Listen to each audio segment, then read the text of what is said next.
Donc aujourd'hui, j'ai suggéré à Joanne, qui va probablement l'intégrer à l'intérieur des cours de programmation d'animation, de lui présenter la librairie Phaser. Tant qu'elle présentait à Joanne, je dis il y a peut-être des gens qui pourraient être intéressés à voir un peu. Moi, avec les changements des plans cadres dans le cours de programmation d'animation 2 et programmation d'animation 3, c'est la librairie que j'ai enseignée. Donc en 3.45 et en 4.4.8, avec mes groupes dans la formation continue, c'est la librairie que j'ai montrée et ils ont adoré. Ils m'ont même dit qu'ils avaient mieux aimé Phaser en 2D que Unity en 2D. Donc là, je vais déterminer pourquoi, mais pour les étudiants, en fait, tout se fait par programmation, donc souvent, c'est un peu plus simple de tout avoir au même endroit, puis de dire, si je veux le faire, il faut que je le code, plutôt que de savoir, est-ce que c'est dans l'interface de Unity, est-ce que c'est dans le code, ou est-ce que je peux faire tel truc. Ça les mélange un peu pour plusieurs. Donc, avec Phaser, donc ils savaient que s'ils n'étaient pas capables de le coder, ils avaient juste à pas l'intégrer dans leur jeu, puis ça finissait là. Ils devaient à peu près tout faire en termes de code.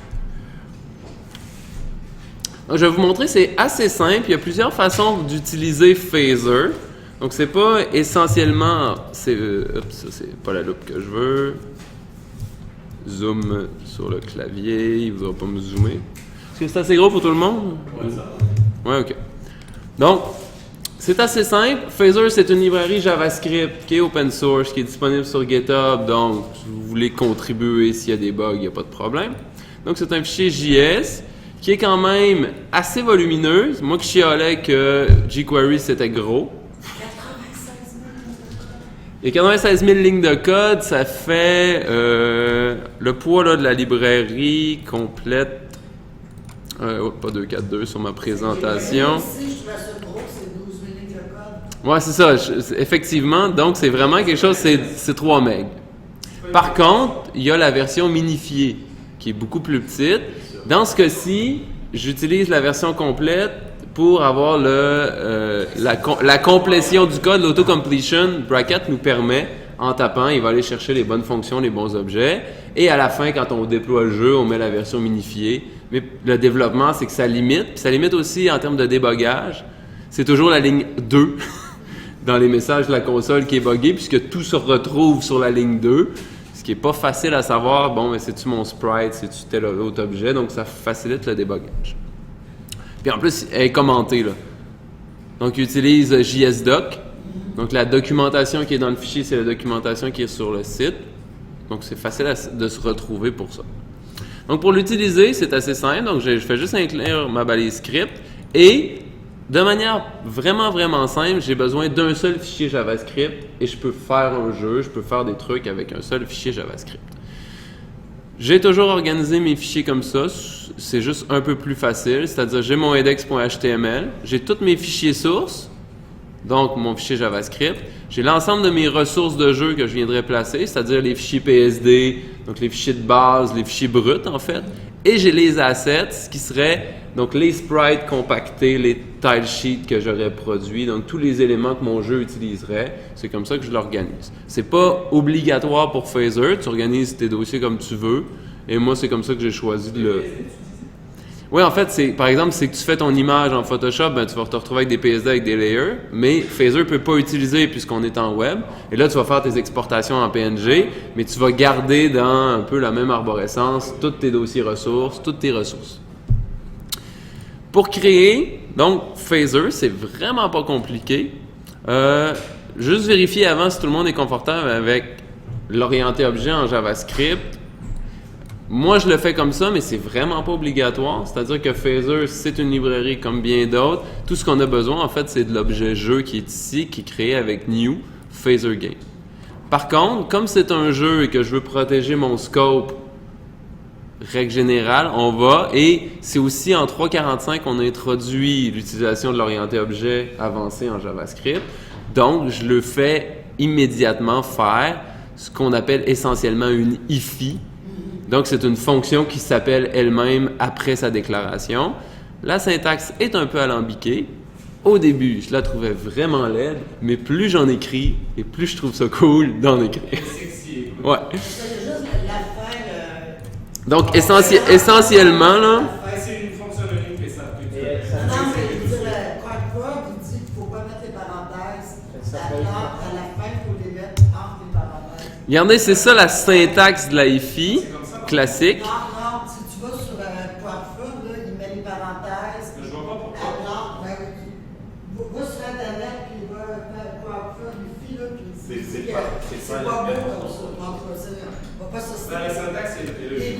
Les deux marchent, mais il y a C'est pas intuitif de mettre les parenthèses. Le meilleur texte que j'ai trouvé sur la IFI, c'est le texte de Ben Alman, qui est Cowboy, là, c'est son nickname, qui explique de long en large les closures, les IFI, et qui présente plusieurs manières de faire la IFI. Ouais, c'est ça. Celle-là, donc, ça fonctionne aussi, ça fonctionne aussi, ça fonctionne aussi, ça fonctionne aussi. Donc, en fait, c'est anecdotique la manière de l'écrire, là, puis c'est un simili-bug de JavaScript. Donc, ça, c'est une façon de faire. Donc, ça protège le scope, c'est-à-dire que mon objet jeu, si j'avais une autre librairie qui utilisait un objet jeu, ça n'empiète pas sur l'élément. Donc, juste pour revenir à Phaser, moi, j'utilise toujours les Add Event Listener quand je travaille. Donc, ici, ben, j'attends que mon DOM soit chargé. C'est une condition essentielle pour démarrer mon jeu. Et après ça, je vais créer mon objet Phaser. C'est assez simple en termes de syntaxe. Oui, Joanne? Ton jeu, tu mets en variable locale. Oui, dans ce cas-ci, je le mets en variable locale. Ça, c'est une manière très simple de l'utiliser. Je vais vous montrer une autre manière d'utiliser Phaser. Donc, la première, je vous montre, c'est ça. C'est elle que j'ai introduite au départ aux étudiants. Et après ça, au fur et à mesure de la session, on bascule vers une manière un peu plus complexe de gérer le jeu quand ils ont compris les principes de Phaser. Donc, c'est assez simple. C'est une librairie qui est essentiellement avec des appels statiques sur les fonctions. Donc, je vais créer un nouveau jeu Phaser qui aura la résolution 600 par 600. Donc, c'est la taille du jeu. Le troisième paramètre, c'est en quel mode il va le créer. On peut forcer le mode Canva. On pourrait forcer un mode DOM, mais on peut aussi lui laisser vérifier ce que le navigateur supporte. Et il va être même capable de gérer du WebGL. Donc, il va le faire du mieux qu'il peut. Donc, Phaser Auto, ça fonctionne dans tous les cas, ou presque. S'il y avait un bug ou un problème sur certains navigateurs, là, on pourrait raffiner le paramètre. Le quatrième paramètre, il sert à quoi? En fait, il sert à dire dans quelle balise je vais insérer le jeu Phaser. Dans notre cas, j'ai aucune balise sauf le body, donc il va créer lui-même la balise qu'il a besoin, puis il va insérer lui-même le jeu Phaser à l'intérieur. Je n'ai même pas besoin de me soucier de ça. Et après ça, il va me demander quoi? Il va me demander donc un objet littéral. Phaser a besoin de quelques fonctions de base pour marcher. Une fonction qui s'appelle preload, une fonction create et une fonction update. La fonction preload, chargement des ressources, et Phaser fait des requêtes à Ajax pour charger l'ensemble de ses ressources. Donc, si vous avez une image, il va la charger en Ajax. Donc, il va faire une requête à Ajax. Et tant que tout ce que vous avez demandé de charger n'a pas complètement été chargé ou à presque 100%, il n'appellera pas la fonction create. Donc, dans le create, c'est là qu'on va créer les objets à partir des images qui ont été chargées. Donc, vraiment, c'est un preloader, création des ressources, et après ça, c'est notre boucle d'update qui, elle, s'appelle sur un frame régulier. Donc, update à chaque boucle, chaque cadence, en fin de compte. C'est lui qui vérifie le nombre de ressources à charger. C'est lui qui vérifie la limite du nombre de requêtes à Ajax qu'il est capable de faire sur ton navigateur en même temps. Je pense que c'est autour de 8. Là, il ne peut pas vraiment en faire plus que 8. Fait que si tu as 16, 20, 30 ressources, ben, il va pooler ses requêtes à Ajax, puis il va les mettre une après l'autre, puis il va aller chercher l'ensemble. Donc, il va gérer tous ces aspects-là. On n'a pas à se préoccuper de ce type d'éléments-là. C'est Phaser qui s'en préoccupe dans sa logique et qui va pouvoir faire passer le preloader vers le create. Donc, j'ai attaché des fonctions à l'intérieur ici sur preload, create et update. Et c'est ici que je pourrais venir créer, par exemple, une base de jeu. Là, j'ai rien dans mes assets. Là, je vous le montre, je pourrais en placer. Mais donc, sur mon preload, sur mon create ou sur mon update. Donc, c'est ici que je viendrai. Donc, l'ordre, essentiellement, c'est à l'intérieur de Phaser. On va charger des images. On va créer nos assets. On va créer nos ressources de jeu, c'est-à-dire des sprites à partir d'une image ou un tween ou un tilemap pour le niveau, peu importe. Et après ça, on va jouer dans notre boucle. Donc, c'est à peu près comme ça que ça fonctionne. Ça, c'est la manière simple. Essentiellement, ce que je fais faire dans cette fonction-là, c'est un jeu de poursuite. c'est-à-dire que je lui fais dessiner un chat. En fait, j'utilise une image de chat, j'utilise une image de souris. Il charge donc 2 images. Et après ça, donc dans le Create, il crée les 2 sprites. Et dans l'Update, le chat court après la souris qui se déplace. Donc, je vais lire l'emplacement de la souris. Puis le chat se promène.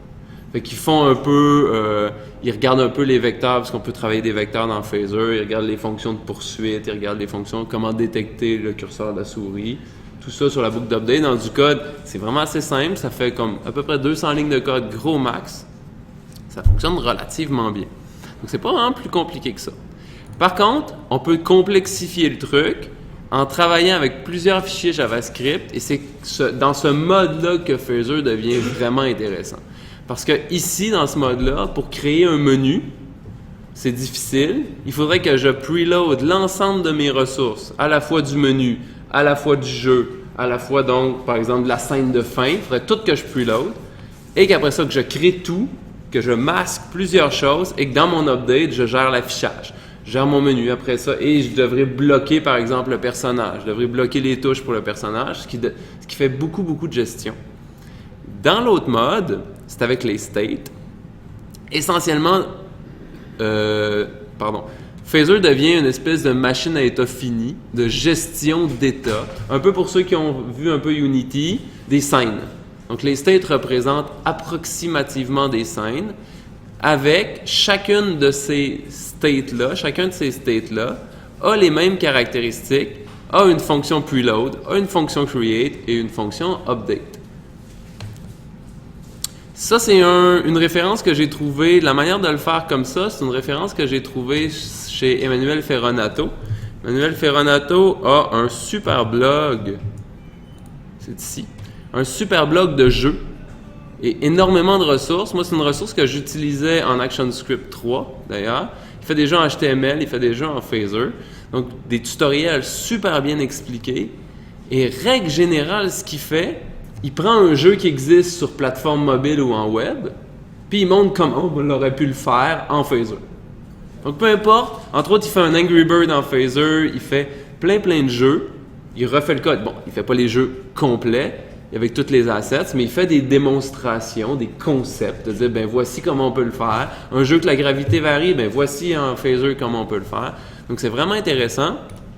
C'est bien expliqué, le code est là au complet. Donc, avec très bien expliqué, là, dans ce cas-ci, c'est un peu plus court, mais il y a des tutoriels qui sont un peu plus longs que ça. Donc, c'est relativement bien fait. Je l'aime bien comme ressource. Il est assez pertinent, il code bien. Pour ça, c'est assez intéressant. Donc, ça, c'est une des ressources que j'utilise pour ça. Et c'est un peu son utilisation des Phaser State que j'ai utilisé. Dans ce cas-ci, on va changer un peu notre organisation de notre jeu. C'est-à-dire, on a toujours notre IFI. J'utilise toujours le mode strict à l'intérieur de la IFI là, pour que mon navigateur me donne un peu plus d'alerte. C'est intéressant pour les étudiants, je trouve, parce que des fois, ils font un peu des niaiseries, des erreurs. Et le navigateur, s'il ne déclare pas une variable, entre autres, si j'enlève var ici puis je mets juste jeu, ce qui marche normalement en JavaScript, en mode strict, ça ne fonctionne pas. Il va me référer à une erreur. Ouais. Donc, useStrict, dans ce cas-ci, est scopé à ma IFI. Comme ça, si j'utilise une autre librairie qui n'est pas écrite en strict, mais ça n'intervient pas dans le fonctionnement de l'autre librairie. Donc, normalement, on ne devrait pas le mettre en global. On devrait toujours le mettre dans une fonction ou dans une IFI. Je crée mon jeu. Cette fois-là, il y a 768 par 640. Toujours en mode automatique. Donc, génère dans le Canva, utilise le mode de rendu que tu veux. Et donc, il va nommer, dans ce cas-ci, il va nommer la balise jeu. Là, il va utiliser, ça va être ID jeu qu'il va créer à l'intérieur du body quand il va créer les éléments. Dans ce cas-ci, c'est jeu. Et après ça, je vais ajouter des states.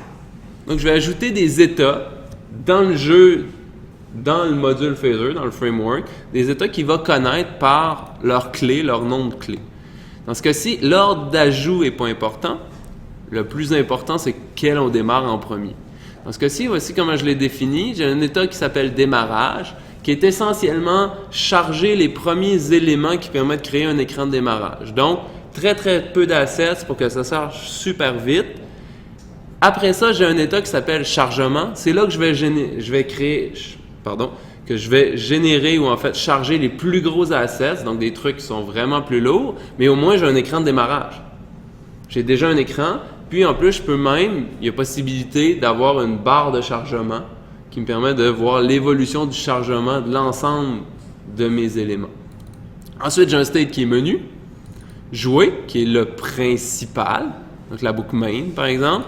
J'ai un state perdant, j'ai un state gagnant, donc les deux conditions de fin de jeu. Et au départ, je vais démarrage, je vais faire un state start de démarrage et il va démarrer. Ici, c'est une démo là, que j'avais, c'est une constante essentiellement, là, il n'y en a pas encore en JavaScript. En fait, en ECMAScript 6, oui, et dans ce cas-ci, j'ai juste déclaré une propriété qui est taille de tuile à 64 pour être capable de faire mes calculs de tuiles un peu plus facilement. Donc, je fais beaucoup de tile-based game avec les étudiants parce que c'est très, très, très simple à comprendre. Donc, basé sur 64 ou 32, ça fait moins de tuiles à designer, ça fait moins des gros niveaux à faire. Les étudiants réussissent à faire des éléments intéressants. Chaque state est écrit comment? En fait, chaque state est un objet. Donc, c'est des objets vides, là, c'est juste vraiment la démo. Je vais vous montrer un jeu complet tout à l'heure. Puis, on va pouvoir, en fait, en avancer un. On va en programmer peut-être en partie, là. Je pense que dans celui-là, je vais copier mes ressources, c'est pas très grave. Toujours le même principe, j'utilise une IFI à tes soins, Martin. J'utilise une IFI, je crée mon constructeur, donc qui est la fonction qui va être appelée lorsque Phaser va faire mon new chargement. Et mon prototype de mon état chargement va contenir le preloader et le create. Dans le cas du chargement, je n'ai pas de boucle d'update nécessaire, mais si je pourrais en avoir une, je ferais juste dans mon prototype ajouter ma boucle d'update. Ton constructeur peut faire le même nom que ton fichier ou ça? Non, ça a pas. En fait, mon constructeur, c'est important qu'il y ait ce nom-là, mais le nom du fichier n'est pas important puisqu'il est inclus. C'est juste que c'est le nom de mon objet, c'est ici que c'est important, puisque je retourne donc mon constructeur avec son prototype dans le chargement qui est là. Donc, mon scope window est quand même assez clean. Je fais juste retourner mon objet chargement. Et dans mon jeu, c'est là qu'il va faire le lien. Il va chercher l'objet qui s'appelle la variable en fait chargement. Puis lui, il s'attend à ce que ça soit un objet. Okay, ça, c'est le nom de ton objet. Oui, ça c'est le nom de mon objet. Donc la référence à mon objet à l'intérieur de mon chargement. Comme je pourrais faire référence à mon jeu, le constructeur reçoit l'objet jeu. Donc l'objet phaser, quand je crée mon jeu, donc j'ai une référence à mon jeu, dans le fond la variable qui va contenir mon jeu, et quand il va faire le jeu.state.add, quand il va appeler le constructeur, il va faire le new démarrage ou le new chargement, il va passer en paramètre this, en fait le jeu lui-même. Pour être capable, vous le savez en JavaScript le this fout le camp souvent. Pour être capable de toujours me référer au bon this ou à la bonne instance de mon jeu, ce que je fais, j'utilise la closure. Donc, comme je suis dans une fonction et que lorsque cette fonction-là a été déclarée, elle va toujours se rappeler, c'est le principe d'une closure, elle va toujours se rappeler de souligner jeu. Donc, je vais mettre le paramètre jeu dans souligner jeu, fait que ça fait une référence locale à mon objet partout. Comme ça, j'ai pas de problème de compréhension. Fait que si j'ai besoin de mon objet, j'ai pas besoin de savoir this il vaut quoi, je m'en fous, je l'utilise pas, je mets souligner jeu. Donc c'est essentiellement une variable privée. Donc ça me sauve beaucoup d'efforts là pour générer des bonnes connexions quand je fais des événements, tout ça. Donc je le fais, essentiellement ça ressemble toujours à ça. Un state, c'est toujours structuré de la même manière. Le state joué, ben lui, il va avoir un update. Dans ce cas-ci, jouer, souvent, il n'y a pas de preloader puisqu'on espère que toutes les ressources ont été préchargées avant, mais on pourrait en mettre un, il n'y aurait aucun problème d'en mettre un. J'ai un create, j'ai mon update et j'ai aussi une book render que je pourrais mettre. C'est sûr, lorsqu'il est rendu à faire le rendu écran, là, je peux m'ajouter des trucs, comme par exemple gérer des collisions. On pourrait gérer la collision dans le update. S'il y a un dépassement de 5 pixels d'un objet qui est rentré en collision avec l'autre, dans le render, je pourrais corriger ces petites imperfections-là. Bon, les étudiants ne feraient pas ça, mais ça serait une utilité du render. Ou bien déplacer ma caméra, puisque j'ai quand même une caméra déplacée. Je le ferais sur le render quand la caméra dépasse certaines limites pour éviter du clipping, pour éviter des problèmes potentiels. Le render se fait après tous les calculs de l'update.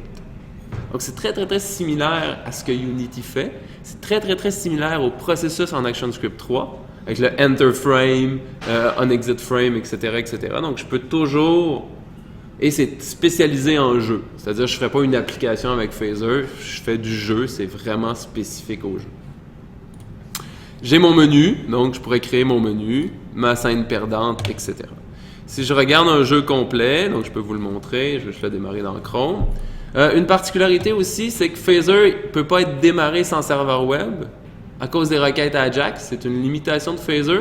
Et entre autres, dans la documentation, ils disent « Vous ne voulez pas qu'on y aille jouer sur les fichiers de votre disque dur. » Donc, il y a une protection interne, c'est que si tu n'es pas en ligne, s'il ne détecte pas que tu es sur un serveur web, Phaser ne fonctionne pas.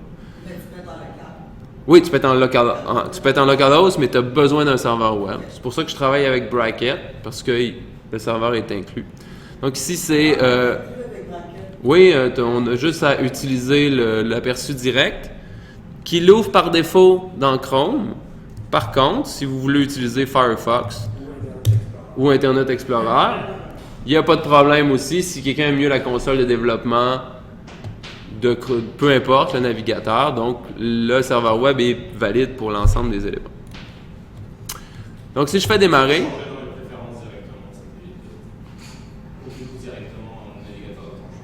Ah, ben en fait, les dernières versions de Bracket ouvraient seulement dans Chrome parce que c'est une synchro, c'est un aperçu. Là, je ne sais pas si les nouvelles font. Donc, ça, c'est un exemple de jeu en tile-based. Donc, vous voyez, mes personnages sont animés. Là, j'ai pas pris une grande attention à vérifier que les collisions se faisaient parfaitement bien. Donc, les personnages peuvent être animés. Ça, c'est mon personnage, ma chèvre-mouton. Je n'ai toujours pas établi si c'est une chèvre ou un mouton. Donc... Oui, c'est un sprite. En fait, c'est un sprite sheet. Je vais vous montrer un peu comment on va le faire. Puis, je peux ramasser des objets, me promener, puis arriver avec, bon, j'ai perdu, je redémarre mon jeu. Donc, c'est un jeu simple. C'est le premier, en fait, c'est le TP du cours Programmation d'animation 2. C'est le TP final. Vous ramassez des affaires, vous évitez des ennemis, puis votre personnage doit être animé. Donc, j'ai une animation qui est une animation d'idle ou d'attente. Puis j'ai une animation de marche, là, les pieds bougent, la tête bouge un peu plus. Donc, comment ça a été fait? C'est assez simple. Donc, si je vous montre un peu l'ensemble des fichiers, c'est-à-dire que j'aurais pu vous le programmer au complet, mais on peut juste regarder le code, ça risque d'aller un peu plus vite. S'il y a des questions sur le code, juste me poser la question. Donc, dans mon preloader, donc le chargement, donc c'est la première étape. Là, mon fichier s'appelle jeu dans ce cas-ci. Donc, je commence avec, en fait, démarrage. Donc, démarrage fait quoi? Je log juste pour être sûr et certain, parce que des fois, il ne démarre pas ou il n'y a rien qui s'affiche. C'est un peu fâchant. Les étudiants ne savent pas trop pourquoi est-ce que leur jeu marche, tout ça. Donc, essentiellement, ce que je leur fais faire, c'est que quand un state démarre, je lui fais toujours loguer quelque chose dans la console. Puis, c'est le fun de le faire en couleur aussi, là. Donc, on peut lui donner un paramètre pour faire des logs de couleur dans la console. Donc, démarrage du jeu qui passe ici. Donc, ça, c'est mon constructeur. Ensuite, désolé pour l'indentation. Hop. Voilà. Mon preloader va faire quoi? Il va utiliser le loader de Phaser, donc qui s'appelle load. Oui. Ouais, c'est ça tantôt. Tiens, comme ça, ça marche. Donc, je vais aller charger mes images. Donc, une image, c'est pas un sprite, c'est un sprite potentiel ou une image de fond potentiel ou autre chose. Donc, je charge mon écran de démarrage qui est un JPEG et je vais charger ici la barre de chargement. Vous la voyez pas parce qu'elle est très, très, très rapide. Là, j'ai pas assez d'assets, fait qu'elle disparaît tout de suite. Mais si j'avais des gros assets à charger, on la verrait bien. Et ça, c'est vraiment un peu, c'est comme un bootstrapping, c'est-à-dire on commence par charger le minimum pour avoir un affichage.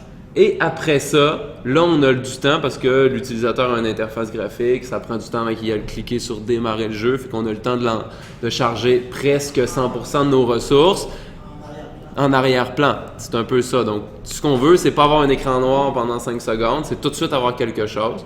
Donc, ça, cette méthode-là, parce que charger 2 petites images, c'est quand même assez simple. Après ça, je démarre sur le create. Je vais démarrer chargement. Donc, il va faire le preload. Et après ça, il va arriver à chargement. Chargement, lui, sur son preload, va faire quoi? Donc, il va ajouter, donc il va commencer à charger des images, d'autres images, c'est-à-dire, j'ai besoin de ça, je vais le revoir. Ça, c'est le tilemap, c'est les informations du niveau. les images que j'ai besoin. Ça, c'est mes tuiles qui permettent de créer mon niveau. Ce sera pas dans Joanne. Mon bouton, qui est un PNG. Mes fleurs, qui sont aussi un PNG. Et mon héros. Bandeau, je sais pas pourquoi il s'appelle Bandeau d'ailleurs, mais peu importe. Mon héros, qui est normalement donc un PNG là, qui est celui. Ah oui, c'est c'est un ancien héros. J'utilise des images très très simples pour montrer aux étudiants qui sont pas obligés de passer 4 heures dans Photoshop pour faire un jeu. Ça me prend 2h30 faire un rectangle, mais bon, eux sont plus rapides que moi. Donc, dans mon chargement, donc je vais charger mes ressources. Ici, je vais charger ce qu'on a donc des JSON Hash. En fait, c'est mes animations. Je vais vous montrer tout à l'heure comment les faire. Et ensuite, je vais commencer à créer. Donc là, je pourrais le faire dans mon Create, mais je peux le faire aussi dans mon Preload. Pourquoi je peux le faire dans mon Preload? C'est que je sais que mon écran de démarrage puis ma barre de chargement ont déjà été chargés dans le state d'avant et que je ne serais pas rendu là si je les avais pas. Par contre, si j'essayais de créer quelque chose avec une image qui est là, elle ne serait toujours pas disponible. C'est pas sécuritaire de le faire dans le Preload. Je le ferais dans le Create. Oui, tu avais une question tout à l'heure? Oui, parce que je comprends, mais quand tu changes là, la valeur, ça devient une propriété de ton jeu. Essentiellement, oui. C'est ça. En fait, il utilise beaucoup les keys. Donc, c'est toujours, il associe clé-valeur, clé-valeur, clé-valeur, et il fait une cache. En fait, il place tous les éléments dans une cache, et après ça, tu es capable d'aller piger dans la cache pour... Donc, ça devient assez rapide. Phaser gère une espèce de cache, donc on est capable d'aller chercher des ressources, pooler des ressources, tout ça. Donc, dans ce cas-ci, donc ça, c'est une autre façon de le faire avec this.game. Sinon, je peux faire jeu.addSprite, qui est la même chose. Dans ce cas-ci. J'ajoute un sprite à 0, 0, aux coordonnées 0, 0, et le sprite vient de l'image écran démarrage, qui était donc dans mon démarrage ici, écran démarrage. C'est aussi simple que ça, c'est vraiment référence au nom de l'objet, au nom de l'asset, au nom de la ressource. Ça se fait quand même assez simplement. C'est sûr qu'il y a beaucoup de sous-objets, jeu.add, puis là on ajoute quoi? On peut ajouter plein de choses. Add sprite ici, barre de chargement en X et en Y ici. Je peux changer le anchor, donc la position, la référence de l'objet, parce qu'ici c'est une barre de chargement. Donc ce que je veux, c'est si je l'ancre en haut à gauche, elle va scaler à partir de la gauche. Si je le mets au centre, elle va changer son échelle à partir du centre vers la gauche et vers la droite en même temps. Donc, je peux jouer avec ça. Et ici, je vais loader. Donc, c'est une fonction du loader qui s'appelle setPreloadSprite. Donc, quel preload tu vas utiliser pour créer le preloader? Dans ce cas-ci, comme je vous l'ai dit, mes ressources sont beaucoup trop petites pour qu'on voit la barre de chargement. Il faudrait que je load une grosse image, là. J'en avais pas déjà. J'en avais pas une, d'ailleurs. Pourquoi le 0.5? C'est en pourcentage, en fait. 1, c'est complètement à droite, 0, c'est complètement à gauche. Fait que tu le sais que si tu veux placer ton ancrage à 0.5, c'est 50%, 50%. Ouais. Donc, c'est placé au centre. Dans ce cas-ci, je pourrais le mettre à 0, 0. Donc, ma barre de chargement serait fixée à gauche et viendrait changer d'échelle jusqu'à son échelle maximale en fonction du preloading. La valeur par défaut, c'est 0.5. C'est l'encre est au centre. Ouais. Ouais, l'encre par défaut est au centre. Ça, c'est différent de Ouais, donc là, les encres par défaut sont au centre. Et ensuite, donc, une fois que mon preload a complètement fini, je vais faire le start de mon menu. Mon menu, dans ce cas-ci. Donc, ce que je vais faire, donc ça, j'en ai pas vraiment besoin, c'était le titre du jeu là, dans la démo que j'avais utilisée. Donc, je vais me créer un bouton. Mon bouton, je peux utiliser les coordonnées du jeu. Dans ce cas-ci, ça devrait être plutôt jeu.world et souligner jeu.world. Donc, c'est la référence au monde. Et je veux le centre en X et le centre en Y de mon monde. Donc, je n'ai pas besoin de vérifier. Puisqu'un jeu peut être en full screen, donc ça peut changer un peu pour l'ajouter. Et j'utilise quoi comme image? Bien, j'utilise bouton. Et après ça, je vais appeler Play the game. Donc, enfin, ici, je vais l'appeler jouer. Soyons un peu plus francophones. Ça, je code en français. Puis le dernier 10, c'est pour le bind. c'est quoi la valeur du disque qui est ici lorsqu'il va l'appeler quand le joueur va cliquer. Essentiellement, c'est que Phaser fait le lien entre le contexte de disque qui change tout le temps et il va faire lui-même les binds sur les événements. Parce qu'en réalité, parce que ce qu'il fait en réalité, c'est qu'il fait un add event listener sur l'objet là. Donc il fait un clic sur l'objet. Donc lui, il a besoin de binder le bon disque pour être capable de l'appeler, de retrouver dans l'objet menu, de retrouver la bonne fonction jouée à partir de disque qui est là. Donc on va lui passer le bon contexte. La majorité des fonctions dans Phaser qui sont des événements qui peuvent porter à confusion sur le mot-clé disque, il y a un dernier paramètre qui est le contexte d'appel. Fait que je pourrais lui passer jouer ou menu dans ce cas-ci. Je pourrais lui dire menu, ça ferait exactement la même chose. Mais le disque ici est clair. Donc ça, c'est mon bouton play. Je vais placer l'encre. Et puis là, je vais détruire ma barre de chargement puisque je veux pas qu'elle reste là. Et si, par exemple, je fais juste ne pas la détruire, là, juste pour vous la montrer, je vais juste reprendre le jeu. Donc ça, c'était ma barre de chargement. Qui était là, et en fait, qui est un sprite super simple, qui est vraiment juste un rectangle. On pourrait faire une belle barre de chargement plus complexe que ça. Plutôt qu'elle est là. Donc c'est la barre... C'est lui qui va l'agrandir tout ça? Oui, c'est lui qui va l'agrandir de 0 à 100% de son sprite. Donc si je reviens sur chargement, donc là ici j'ai fait un set to à gauche, mais si je remets 0.5, 0.5, 0.5,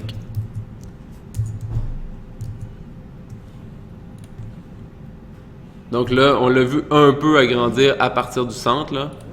On la voit assez rapidement, là, mais c'est comme je vous dis, les assets sont trop légers. Si j'étais en ligne, ça serait un peu plus long, parce que là, les requêtes se feraient en HTTP sur un serveur distant, ça serait un petit peu plus long. Mais donc, l'accroissement, je pourrais changer sa position pour 360, par exemple. Oups. Donc là, elle viendrait plus se placer au centre. Puis je peux jouer avec ça. Puis si je la veux plus longue, ben, j'ai juste à faire un sprite, une image plus long. Puisque ma barre de chargement, c'est un PNG. C'est vraiment sac. Tous les autres langages, il faut toujours que tu fasses beaucoup de code pour... Ouais, ça c'est preseté dans Phaser. Comme je vous dis, c'est vraiment fait pour faire du jeu. Toutes les facilités qu'on a besoin en jeu sont déjà pensées. Il y a 100 000 lignes de code. Commenté. Fait que c'est relativement bien fait. J'ai pas vu beaucoup de bugs ou beaucoup de problèmes. On dit il devrait faire plutôt ça ou plutôt ça. Je la trouve assez stable comme librairie. Il y a des bonnes mises à jour. Il y a beaucoup de documentation en ligne. On regardera sur le site de Phaser tout à l'heure. Il y a beaucoup d'exemples simples, des petites choses. Les exemples sur les sprites. Il y a 15-20 exemples sur comment on peut manipuler un sprite avec la souris, manipuler un sprite au clavier, cliquer sur un sprite, changer d'échelle d'un sprite. Donc, vraiment, là, c'est assez simple à enseigner. Les étudiants ont beaucoup de ressources. Donc, pour ça, c'est vraiment intéressant. Donc, j'étais rendu au menu. Un bouton. Donc, pas d'add event listener, rien. Donc, j'attache la fonction jouer sur le clic sur le bouton. Et ça va appeler jouer, qui va faire quoi? Jouer. Donc, démarrer le state jouer. Je sens une question. Non, mais c'était juste aussi, par défaut, c'est par 0.5. Pourquoi tu le sais? Ah, c'est souvent dans mes démos que je l'ai seté une fois pour le changer une fois, puis il est resté. C'est des démos que j'ai utilisées en cours, ça. Tu pourrais mettre cette ligne-là en commentaire. Ouais. Effectivement, je peux mettre cette ligne-là en commentaire. Ah non, par défaut, c'est 0,0 finalement. Je vois ça de même, là. Par défaut, c'est 0,0. C'est ça. Très pertinent, Martin, merci. Changer ma conception complète. Donc, si je veux centrer mon bouton en mettant l'ancrage au centre à partir de la position centrale. Moi, je m'excuserai pas de ne pas savoir la librairie par cœur, là, mais essentiellement, il y a des petits glitches. Ouais, je sais. T'es déçu hein, maintenant. Donc, je retourne. Donc, la fonction jouer. Si je voulais faire autre chose avant de jouer, c'était des paramètres, vérifier. Donc, je pourrais passer par là. Donc là, vraiment, là, je pars d'un état. Je passe à l'autre, je passe à l'autre, je passe à l'autre en fonction de certaines conditions. Puis dans mon état, pas de jeu, mais dans mon état, dans ce cas-ci, ça s'appelle main. C'est toujours le même principe. J'ai un constructeur, j'ai mon prototype. Là, j'ai mon create, qui est un peu plus complexe, puisque là, j'ai un système de physique à utiliser. Pour mon jeu, il y a deux physiques principalement dans Phaser. Il y a la physique arcade qu'on utilise presque à 100%. Il y a une physique qui s'appelle Ninja, plutôt pour faire des jeux un peu plus rapides, des ninjas, des runners ou des choses comme ça. Box 2D est aussi disponible, par contre, il est payant. Donc, il faut acheter l'extension Box 2D pour l'utiliser. Box 2D, pour ceux qui ne le savent pas, c'est ce que Unity utilise en 2D, comme pour son engin physique. Donc, ils n'utilisent pas leur propre moteur physique 3D. Ils ont utilisé Box 2D, qui est la librairie 2D de physique la plus utilisée, là. C'est un gars pour ses études, ou je ne sais plus trop quoi, qui l'avait écrit. C'est un mathématicien qui l'a écrit, ou un physicien qui l'a écrit en C++. Puis il existe des versions ActionScript 3, JavaScript, C, Java. Ouais, c'est ça, c'est Box 2D. Il a été porté, cette librairie-là, dans à peu près tous les langages de programmation qui existent, qui peuvent faire du jeu, là.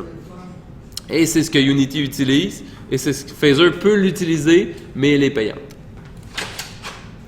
Donc, on va démarrer notre engin physique sur le Create. Vous voyez, le rendu au niveau de jouer, j'ai plus de preloader parce que normalement, toutes mes ressources, j'ai eu le temps en masse de les charger. Rendu là, ben, ce qu'on veut, c'est que quand l'utilisateur pèse sur jouer, il faut que le jeu démarre rapidement. Donc, c'est ça que ça permet de faire. Donc, je vais démarrer mon système de physique. Ensuite, je vais dire... Donc, je vais faire un Enabled Body. En fait, c'est quand je vais créer des éléments, ça va me permettre d'avoir un corps physique, ou ce qu'en Unity, on dit un Rigid Body, sur les éléments. C'est à partir de ça que je vais pouvoir contrôler mes objets, et ça permet de générer les collisions. C'est que dans ma démo, ben, lorsque je fais démarrer, ben, si je veux avoir des collisions avec la gauche et la droite de mon niveau, pouvoir détecter quand j'ai une collision avec mes fleurs, mais aussi quand j'ai une collision avec mon ennemi, il faut que j'utilise la physique. Même si je n'applique pas la gravité, parce que je n'ai pas besoin de calcul de gravité pour ce type de jeu-là, j'ai quand même besoin de gérer les collisions. Et c'est plus facile de le faire avec l'engin physique que de le faire en vérifiant les limites, comme on le fera en ActionScript 3, avec les bounds, là, les boundaries, pour dire est-ce que tu t'overlappes pas. Là, la physique le fait très bien, donc je suis mieux de me servir de l'engin physique. Je crée mon sprite de héros, en fait, qui est ma chèvre. C'est beaucoup plus drôle que ce soit un mouton chèvre qu'un mouton, oui. Je voulais dessiner une chèvre et j'ai cherché sheep sur Google, donc mon cerveau a eu une bulle. Et puis ça a fini, c'est pour ça que c'est un mouton chèvre. Donc si j'ai juste un sprite, donc vous voyez là, j'ai plus d'animation, je les ai mis en commentaire. J'ai mon sprite de base, donc de mon image qui était chargée initialement, qui s'appelle chèvre. Et donc, ça, c'est pas la dimension, mais c'est l'emplacement précis, en fait, qui correspond à cette case-là. Puisque j'ai un jeu en tile-base qui est 64 par 64, c'est dans le fond, la deuxième case. Je veux que mon mouton apparaisse ici, donc ça serait 0, 0. Ça serait donc 64, 0. Et si je veux 64, 64, ça se trouve être ici. On peut voir comment tu génères ta grille? Oui, mon image, oui. Oui, je peux vous le montrer tout de suite. Est-ce que je la génère ici? Oui, en partie. Je vais vous le montrer. J'utilise, dans ce cas-ci, ça c'est ma deuxième démo. Je vais juste ouvrir, ça c'est pour mon jeu plateforme, jeu complet, ressources, démo. J'utilise Tile pour faire mes tuiles. C'est un petit logiciel gratuit qui fonctionne super bien. Le principe, c'est que tu loads un tileset que tu trouves ou que tu fais toi-même. Essentiellement, un tileset, c'est quoi? Donc, si je m'en vais dans mes ressources, par exemple, ça c'est un tileset que je peux ouvrir ouvrir avec. Ah, je peux faire un aperçu. Ah, lui, c'est pas là. Ça, c'est en résolution en 16 par 16. Je vais ouvrir le 64-64.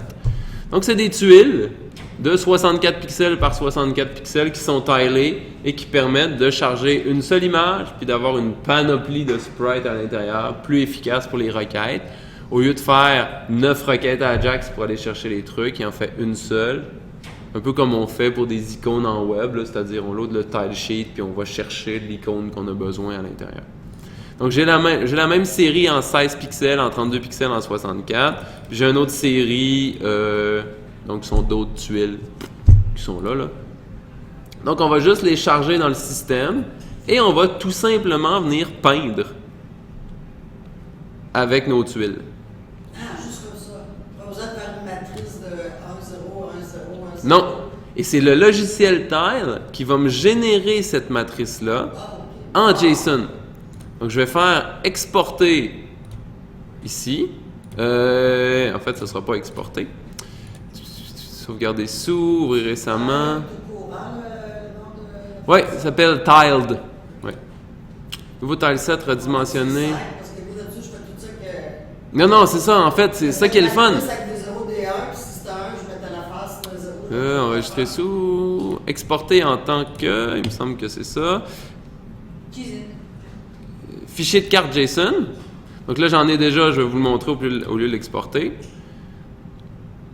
Donc, en fait, je vais les avoir mis normalement, si je ferme ça, je vais les avoir mis dans mes assets, qui devraient être... Donc, dans mes assets, j'ai mon level JSON, et ça, c'est Tile qui va générer ça. Donc, j'ai mon data, qui représente l'identifiant de ma tuile, et je peux toujours m'y retrouver, puisque, donc, les identifiants sont quand même assez clairs, je les ai ici. Si je viens sélectionner une tuile, ID, c'est 1, celle-là, c'est 2.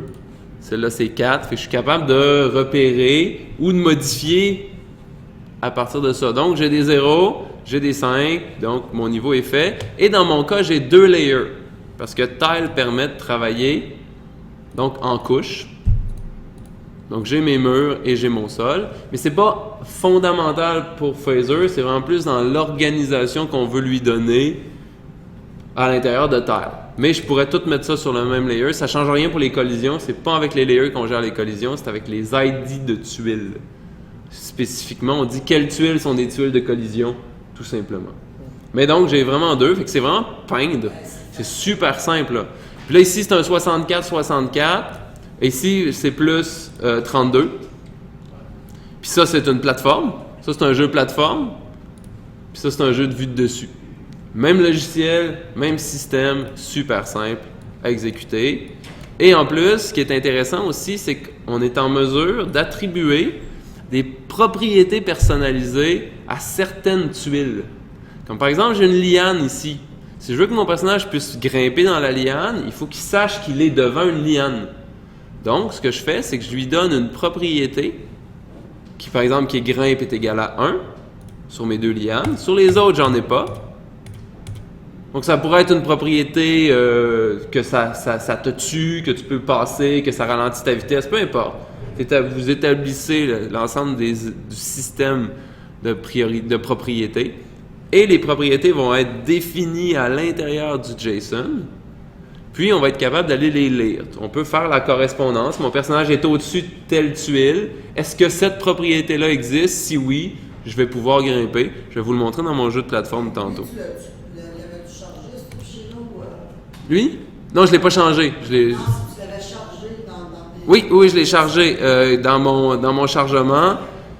Level.json qui est là. Et ça, c'est les images de mon tileset. Parce que j'ai besoin du descripteur de niveau, puis j'ai besoin de l'image qui me permet de faire la superposition des éléments. Pour ça. Puis donc c'est un tile.json, donc c'est un fichier tilemap. Il faut spécifier que c'est un tilemap avec son image. Pour créer maintenant, donc je vais aller c'est dans mon main. Donc pour venir créer mon niveau, je vais m'ajouter mon tilemap qui s'appelle carte, donc c'est la référence avec laquelle je l'ai chargé. Donc on pourrait en charger 8 des tilemaps, ce ne serait pas un problème. Donc carte 1, carte 2, carte 3, peu importe. Pourquoi 8 plus? Hein? Oui, c'est un chiffre aléatoire. N. Ouais, je pourrais en charger N, effectivement. Je ne connais pas la limite. Potentiellement, en fait, c'est la limite de mémoire du navigateur.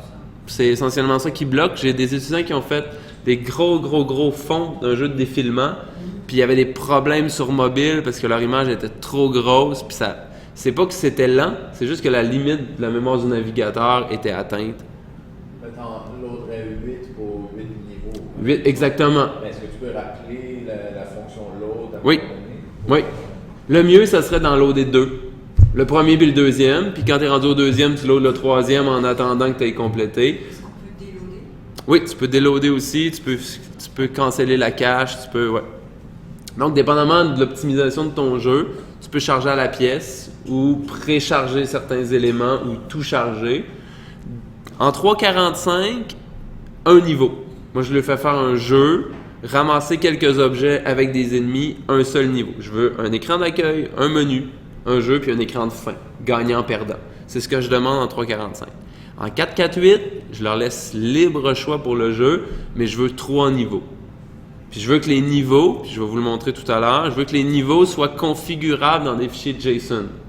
Parce qu'on peut faire des configurations, on peut loader un tilemap, donc la description graphiquement du niveau, mais on peut aussi créer notre propre fichier JSON, une espèce de base de données flat file, pour dire, ben mon héros dans le niveau 2 apparaît à X28 puis à Y32. Puis voici les 3 types d'ennemis que j'ai dans le niveau 2, puis pour que je le fais comprendre que, parfait, mais idéalement, tu as un fichier JSON qui permet de configurer tes niveaux. Fait que si tu veux en ajouter 4 des niveaux dans ton jeu, normalement, ton jeu, tu ne devrais pas changer rien dans la programmation, puis juste ajouter des descripteurs de niveau dans ton fichier JSON de base. Faire des nouvelles tuiles, etc. Donc ça, c'est vraiment génial pour travailler. Ça se travaille super bien avec Phaser. Il est assez bien documenté, donc on peut se promener un peu dedans. Il est facile à travailler, donc c'est vraiment agréable. Il est disponible, il n'est pas disponible sur Mac, il est disponible juste sur plateforme PC. C'est gratuit. C'est gratuit. Oui, c'est vraiment gratuit, c'est super facile à installer. Donc, je vais créer mon tilemap et je vais m'en créer une référence. Donc, je vais me créer une propriété dynamiquement pour être capable d'accéder à niveau plus tard, puis toujours y accéder un peu partout. Je pourrais le faire en variable locale. Par contre, si j'en ai besoin dans mon update, là, je perds ma référence, donc je vais toujours me faire avec des propriétés. Bon, j'ai pas besoin de les prédéfinir, ils sont pas ni publics ni privés, ils sont tous publics en fait. Je devrais dans mon tilemap lui dire voici le tileset image que tu devras utiliser, parce que je pourrais avoir le même niveau, mais avec 2 tilesets différents, un tileset de jour, un tileset de soir, même niveau, puis je pourrais le changer au fur et à mesure de la progression du jeu sans changer la description. Et après ça, je vais me créer des layers, donc les couches de superposition. Dans ce cas-ci, comme ma tuile, ma carte ici, je l'ai fait avec 2 calques, mais là, je vais charger les 2 calques. Si j'en avais fait avec un seul, je n'en aurais juste chargé un, tout simplement. Donc, je pourrais faire plusieurs niveaux dans les mêmes calques. Ça serait une façon de faire, plutôt que d'avoir plusieurs fichiers JSON de niveau. Je peux avoir un seul fichier JSON de niveau avec tous mes niveaux dans mes calques et juste jouer avec mes calques pour dire voici lui, voici lui, voici lui. Donc ça aussi, c'est une possibilité. Il y a plein de manières de traiter. Bon, dans mon cas, les étudiants, je leur fais créer un seul layer puis je leur dis d'avance. Moi, dans ma démo, j'en avais 2 puisque j'explorais un peu plus le fonctionnement des éléments. Mais avec un seul layer, tu peux détecter les collisions? Oui. Oui, en fait, c'est ça. Le layer n'a pas d'importance pour détecter les collisions. Ensuite, je fais un resize word. Là, c'est une précaution pour être sûr et certain que mon tilemap s'ajuste bien à mon monde. Et après ça, je définis quelles sont mes tuiles de collision. C'est très simple. Pour définir mes tuiles de collision, j'ai plusieurs fonctions. J'ai un set collision between. Donc, qu'est-ce qu'il va faire? C'est les tuiles entre l'identifiant 7 et l'identifiant 8, mais ça pourrait être beaucoup plus que ça. Oui, c'est ça. Donc, 7 et 8 vont devenir des tuiles de collision. Pour débugger cet élément-là, j'ai juste à activer le mode debug sur mes layers. C'est quoi ces 7 et 8? Je sais pas. C'est l'identifiant des tuiles ici. En fait, et ça c'est plus 1, là, il y a un petit bug de correspondance entre l'identifiant des tuiles dans Tile puis l'identifiant des tuiles dans Phaser. Ici c'est 0. Mais dans Phaser, elle correspond à 1. Fait qu'il y a comme un plus 1. Ouais, en fait, je vais vous montrer, c'est assez facile de savoir. Comme celle-là, c'est 7, puis celle-là, c'est 8. Même si elle est identifiée comme étant 7 et 6. C'est pour ça que je mets 7 et 8. Ça sera, si je mets mon debug à true, ici, donc ça, c'est l'original que vous avez vu tantôt. Vous allez voir, il va devenir, mes tuiles de collision deviennent vertes. Fait que c'est assez simple à débugger pour dire... Ben, j'essaie, par exemple, j'aurais indiqué 6 et 7. Si j'organise 6 et 7, je vais voir oups, j'ai juste ceux-là qui sont des tuiles de collision. Regardez, je peux passer au travers des autres. Et il va me générer. Donc, en mode débogage, c'est très, très, très visuel. Je sais exactement quelles sont les tuiles de collision. Donc, c'est facile à générer pour ça. Fait que j'ai plusieurs fonctions. J'ai un set collision between. J'ai aussi comme fonction set, la complétion de code ne marchera pas là, juste parce que je veux qu'elle fonctionne. J'ai une fonction qui s'appelle plus set collision, puis là je mets un tableau de l'ensemble des index, parce que des fois c'est pas entre 6 et 14, là, des fois c'est 1, 22, 14. Je peux aussi soustraire des éléments, donc toutes les collisions entre 1 et 32 sauf 8, dépendamment comment mon tile est fait. Donc j'ai plusieurs fonctions qui me permettent de très facilement... Phaser, c'est toi qui l'a. Non, ça fait partie de Phaser, c'est tel quel. Moi, j'ai rien ajouté. C'est vraiment, j'utilise Phaser plain, là. Donc, est-ce que c'est un élément de collision ou pas? Et c'est sur quel layer, en fait, que je suis en train de faire un set collision. C'est le layer mur, parce que moi, je les ai séparés. C'est pour ça que je vous dis que le layer n'a pas d'importance. C'est vraiment l'identifiant des cellules, l'identifiant des tuiles, ou de l'ID des tuiles, plutôt, qui permet de générer les éléments. Mais si c'est pas important quel layer, pourquoi tu le précises quand même? J'ai besoin de créer un layer parce que les tuiles sont sur un layer. Donc, j'ai besoin d'un layer, j'ai pas le choix. J'ai mon tile map. On m'en dit le tile, il va comprendre. Ouais. Donc, j'ai des layers ici dans mon échelle de tuiles. J'ai fait mon sol sur un layer, puis mes murs sur un layer. Il aurait pu faire ça juste dans une couche. Ouais. J'aurais pu, je sais pas si je peux fusionner. Mais ce que tu précises, c'est pas important. Donc, ce que tu Ben là, c'est important parce qu'elle a fait deux puis séparés. C'est ça. Donc, juste pour revenir, dans Tile, comme j'ai utilisé 2 layers pour créer mon monde, donc un fond, mes murs, puis mon plancher, là, quand j'ai créé mon tile map, j'ai dit voici les images qui vont servir dans mon tile map, et j'ai besoin de créer une couche. J'ai pas le choix. Si j'en ai une seule, je vais juste en créer une, c'est pas un problème. Dans mon cas, j'en ai 2, donc il faut que j'en crée 2. Et là, le layer sol fait référence à quoi? Ben, il fait référence à mon sol. Donc si je regarde ici, je devrais réussir à le trouver. Mon premier layer s'appelle sol, mon deuxième s'appelle mur. C'est dans mon fichier JSON directement, puis il est exporté par Tile. C'est Tile qui a produit tout ça. Donc j'ai pas eu besoin de me forcer pour tout écrire, puis faire des erreurs, puis il génère l'ensemble. Fait que si je veux changer mon niveau, je m'en vais dans Tile, je change mon niveau, puis mon jeu continue de fonctionner tel qu'il fonctionnait avant. Donc c'est un gros avantage. Ça, c'est généré par le. Par Tile, par ce système-là, ouais. C'est documenté avec Phaser, c'est ça? Non, oui, il est documenté parce que si vous cherchez Tile et Phaser, vous allez trouver plein d'exemples comment passer de l'un à l'autre. Je veux juste ajouter aussi, il existe aussi pour Mac, PC Ah. et Linux. OK. Ouais. Ah oui, c'est juste que sur les machines sur Mac, on n'a pas les droits d'installation. On n'a pas le droit d'installer sur les partitions Mac. C'est pour ça que je demande aux étudiants de l'utiliser en PC. Est-ce qu'ils sont installés? Ouais. Tu peux l'ajouter dans ton. En tout cas, ça peut être intéressant, ouais. Donc ça, c'est mes layers. Je pourrais en enlever un, en faire apparaître un au fur et à mesure du développement de mon jeu. Comme je vous dis, c'est pas obligatoire d'en avoir plusieurs. Ça doit correspondre. Oui, mais des fois... Tu peux réutiliser des layers dans plusieurs contextes. Oui, mais parfois les étudiants vont se tromper. Ils vont sélectionner murs, puis ils vont venir placer des éléments ici. Puis là, je vais avoir du plancher dans mes murs. Ah, tabarouette, du plancher en ligne. Ouais, c'est ça. Parce que moi, tu sais, c'est pas nécessairement évident dans quel layer tu es en train de travailler parce que l'interface change pas trop. Je suggère aux étudiants de ne pas d'en faire un seul, juste se faire un niveau parce qu'il y a déjà beaucoup de petites choses à gérer dans Phaser, que moins il y en a à gérer de ce côté-là, mieux c'est. En tout cas, selon moi, là, pour qu'ils arrivent à des résultats intéressants. Il y en a qui vont faire plein de layers, mais moi je suggère un seul. Comme ils ont suivi le cours, ils ont déjà suivi le cours Photoshop ou pas? Oui, c'est en 3.45. Ouais, c'est ça. Mais moi, je le dis, oui, c'est ça. Mais moi, par exemple, pour les tuiles, je dis trouvez-en sur Internet. Puis mettez-moi la source. Parce que c'est trop long à dessiner, c'est un peu compliqué à dessiner. Mais oui, ils connaissent le concept des layers. Ça va relativement bien. Bon, mon bandeau, je sais pas pourquoi je l'ai mis. Peu importe. La formation continue, tu l'as enseigné en 3-4-5? En 3-4-5. Il y a déjà un groupe qui est en. Ils l'ont fait, ils sont en développement de jeu maintenant. Ils ont fait 3.45 puis ils ont fait 4.48 avec Phaser. Ça, c'est pas le 13.717? Non, c'est le 17.97. Ok. Ouais. Ceux qui partent en stage cet été. Oui, c'est ça, exactement. Donc ça, c'est pour le niveau, générer des niveaux, ça va relativement bien. Pour générer des sprites, donc je vous l'ai montré un peu, donc ma chèvre c'est un sprite, positionnement avec la clé pour aller le chercher.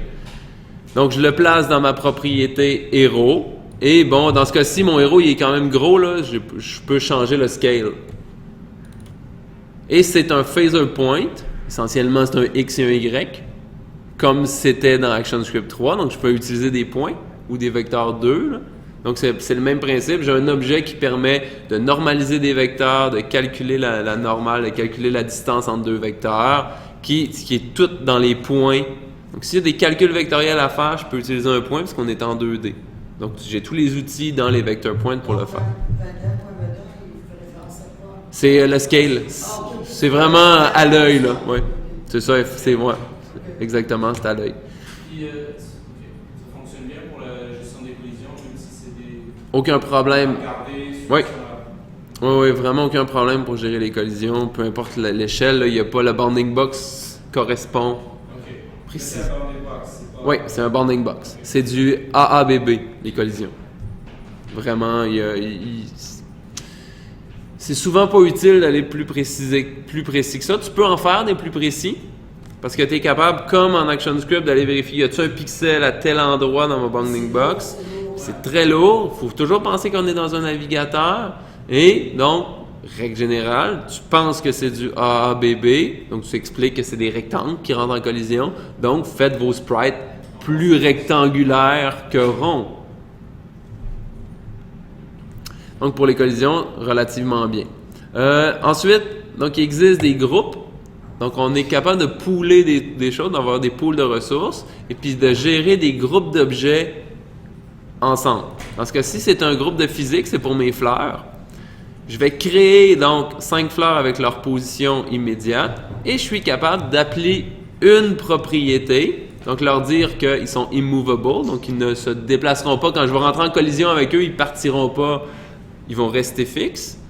Et je peux faire un set all, donc la propriété body.immovable de l'ensemble de mes sprites de fleurs va être mis à true. Autrement, il faudrait que je fasse une boucle. Mais je n'ai pas besoin de faire un tableau moi-même, puis de faire une boucle for moi-même. Phaser me propose tous les outils pour parcourir mes groupes. Parce que, un sprite, un groupe de sprites, des éléments, donc j'ai pas besoin de générer. Je peux le faire. Je peux me faire un tableau puis mettre tous mes sprites dans un tableau. Par contre, j'ai des groupes sur lesquels je peux appeler des fonctionnalités complètes. Ce qu'il fait, c'est une book for, là, on s'entend, là. Derrière, c'est une book for dans un tableau. Il ne peut pas inventer autre chose pour le faire. Par contre, c'est comme ça que Phaser le fait. Idéalement, tant qu'à prendre un framework, on saute à pieds joints dedans puis on l'utilise à 100% ou le plus possible. C'est quoi le immovable, en fait? Ce que ça permet, en fait, c'est que si je le fais pas...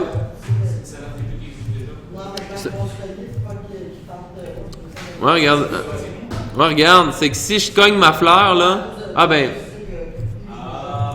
Ouais, c'est ça. Comme c'est des collisions, je veux pas que ma fleur se déplace là. Elle disparaît relativement bien, mais je veux que ce soit des objets qui rebondissent pas entre eux. Ça se fait par défaut, ça. Ça, c'est le comportement par défaut, je veux dire. Non, c'est pas le comportement par défaut, parce que par défaut, ils rebondissent ensemble. Ok, c'est ça. Donc, si j'ai un objet avec une vélocité, puis un autre qui a pas de vélocité, si je le cogne, il va se tasser. Okay. Tandis que là, en lui disant... Tu augmentes la vélocité à un maximum. Ouais, c'est ça. C'est pas assez fort pour lui. Ouais. Et là, ce que je lui dis, c'est, si tu reçois un coup, toi, tu bouges pas. Tu as un corps physique, comme ça, tu gères les collisions. Comme ça, je peux te toucher, puis tu vas disparaître. Mais tu génères pas de force. Donc, tu crées pas de collision réellement. Tu détectes, c'est comme un trigger. Tu m'as touché, mais j'ai pas bougé. Mais il disparaît automatiquement. Non, il disparaît pas automatiquement. C'est moi qui le fais en code quand je détecte la collision. On va y arriver tout à l'heure. En fait, ça règle certains bugs, là, immovable pour ça. Dans ce cas... Dans le cas de mon héros, là, j'avais mis un sprite simple, mais je peux utiliser aussi des animations. Donc, je vais ajouter des animations. C'est des animations image par image, faites à partir de Flash, essentiellement, et j'exporte mon sprite sheet dans Flash et j'exporte en mode JSON. Donc, Flash va me générer, on le fait dans le cours d'animation, Flash va générer mon beau sprite sheet bien placé, Et en plus, il va me générer un fichier JSON avec l'ensemble de mes frames, avec les bons positionnements. Donc, le gros avantage de ça, c'est qu'on peut exporter avec empilement. Si j'ai 8 frames similaires, lui, il ne va pas me les dessiner les 8, puis il va référer au bon X et au bon Y avec la bonne dimension. Donc, c'est Flash qui va générer le fichier au complet. Et Tes vrais modèles, tout ça, c'est-tu des images clés dans Flash? en fait, c'est image par image. Donc, il ne fait pas d'interpolation, il n'est pas capable. Il va m'exporter toutes mes images, donc toutes les phases de mon animation. Ouais, je sais, mais dans tes étiquettes dans Flash, là, c'est-tu frame? Non, ça ici, ça c'est le nom de mon symbole qui s'appelle Chev Idol. Je l'ai-tu mon symbole ici? Ça c'est le nom de mon symbole à l'intérieur, donc symbole de mon clip. Quand je fais générer tilesheet avec le JSON, pour chacune des images clés. Donc mon animation dans ce cas-ci, Idol, dure 80 frames, quelque chose comme ça. Ok, ben, lui, ce fichier-là, il est généré par Flash. Oui. Mais c'est parce que moi, j'utilise Flash, mais le JSON pour les LJS. Fait que toi, c'est un autre. Non, moi c'est JSON. Ok, c'est Ouais. pour ça que je te demandais, Ouais. parce que moi, c'est mon animation, mais ça va être les LJS. Fait qu'ils sont pas. Le fichier JSON n'a pas la même apparence. Ouais, c'est ça. Ben là, pour faire ça, il faut utiliser le fichier JSON de base. Puis s'il y a des empilements, comme dans ce cas-ci, le frame 78 puis le frame 79, c'est le même frame. Donc, il va me dire qu'en X, il est là, en Y, il est là, en X, il est à la même place, en Y, il est à la même place, puis la dimension, c'est ça. Donc, si on compacte puis qu'on fait des empilements, il va générer le bon fichier. Et au lieu d'avoir toutes nos frames, parce que si on utilisait ça en Unity, il faudrait exporter l'ensemble de nos frames, même les frames identiques, pour qu'ils fassent la bonne animation. Par contre, dans Phaser, il est capable de lire directement le fichier JSON puis s'en servir tel quel. Et on peut placer, si je sélectionne les 8 clips qui ont des animations à l'intérieur, que je fais générer Spritesheet, il va me générer mon fichier avec toutes les animations. Un seul fichier qui va contenir l'ensemble des... Je vais avoir plusieurs Spritesheets, mais je vais avoir un seul fichier qui va comprendre l'ensemble des animations. Donc, un seul JSON. Donc, marche, puis il va me numéroter mes éléments. Donc, dans ce cas-ci, j'ai plusieurs animations dans le même fichier JSON. Et comment je les chargeais? Oups, c'est main ici. Je vais lui dire, ajoute l'animation que moi, qui est idle. Et je demande même à Phaser de me générer toutes les frames d'animation. Je pourrais lui dire, si j'avais un tilesheet simple, disons une animation de 64 images, une à côté de l'autre, de même dimension, je pourrais lui dire à la main, lui donner les coordonnées, lui dire j'en ai 79, ils ont telle dimension, tout ça. Generate frame name, qu'est-ce qu'il va faire? Il va aller chercher Chevre Idle de 0 à 79 et il va me générer une animation à 30 images par seconde. Fait qu'il va vraiment faire la job pour moi. Donc j'ajoute idle, j'ajoute marche avec le préfixe, tout simplement. Le dernier paramètre, je fais référence à quoi? Dernier paramètre, j'allais voir dans la documentation. C'est loop. Est-ce que c'est une animation qui boucle ou pas? Et ça, c'est le framerate. Et le 4 qui est ici, c'est vraiment bête, là, c'est juste qu'après Chevre Idle, il y a 4 chiffres. 0, 0, 0, 1, 0, 0, 0, 2. C'est pour le padding du nombre de chiffres. Pour dire, pour qu'il aille lire facilement là, le bon numéro de frame. Donc, ça s'appelle Chevre Idle de 0 à 79 et il est paddé avec 4 chiffres minimalement. Donc, c'est ça le paramètre. Et là, il va me générer mes deux animations. Et je vais faire la même chose ici. Ça, c'est mes loups, donc mes ennemis. C'est un groupe physique aussi. Je crée mes deux loups. Je vais leur dire qu'ils ont une vélocité en X initiale de 150, tout le monde. Leur échelle, c'est 0.21 parce que c'est la même base de dessin. Ils sont immovable. Donc, je veux pas qu'ils se repoussent. En fait, ce que ça empêche, c'est quand mes loups entrent en collision, c'est qu'ils partent à angle un peu étrange. Je vais ajouter l'animation loup marche et je vais faire un play sur l'animation loup marche. Donc, le call-all, je ne l'expliquerai pas, là, c'est un peu plus compliqué. C'est un appel de fonction, je vais vous l'expliquer tant qu'à faire, du système d'animation avec un add dans l'objet animation. Donc, j'ai besoin du contexte d'appel de cette fonction-là. Et il va ajouter l'animation loup marche Dans ce cas-ci, elle est générée... en fait, j'ai pas besoin de générer puisque j'ai une seule animation. Dans mon fichier JSON, j'en ai une seule, fait qu'il va bien la comprendre. Dans le cas que je fais ça, c'est que j'ai plusieurs animations dans le même fichier JSON. Fichier JSON qui, bien sûr, a été chargé dans mon preloader, dans mon chargement tout à l'heure. Donc, mon héros, je lui applique de la physique. Ensuite, je lui dis qu'il rentre en collision avec le monde, qu'il ne sortira pas de mon monde. Bon, dans ce cas-ci, c'est pas important puisque j'ai des barrières tout le tour, mais quand même. Ça, c'était pour mon niveau, on l'a vu tout à l'heure. Pour mon interface graphique, je vais juste m'ajouter un élément de texte dans une variable sur laquelle je vais pouvoir revenir plus tard. Je crée mon style. Ça ressemble beaucoup à du CSS. On s'entend, on est toujours en web, là, donc il y a beaucoup de choses qui sont valides. Et après ça, je fais un set style sur mon temps, mon objet de type texte. J'amène mon héros, mes ennemis et mes fleurs dans mon monde en avant, puisque je les ai créés avant de créer mon tile map. Si je fais pas ça, ben j'ai un problème d'empilement.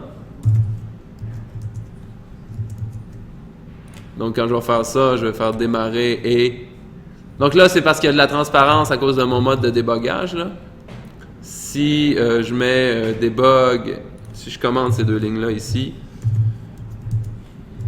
en mode débogage, mon layer est transparent, mais sinon, ça arrive très très très souvent que les étudiants ils perdent leur personnage parce qu'ils codent en ordre, puis ils ajoutent des affaires un peu par-dessus, fait que là, il faut gérer les bring to top à l'intérieur du monde. Donc, je m'assure...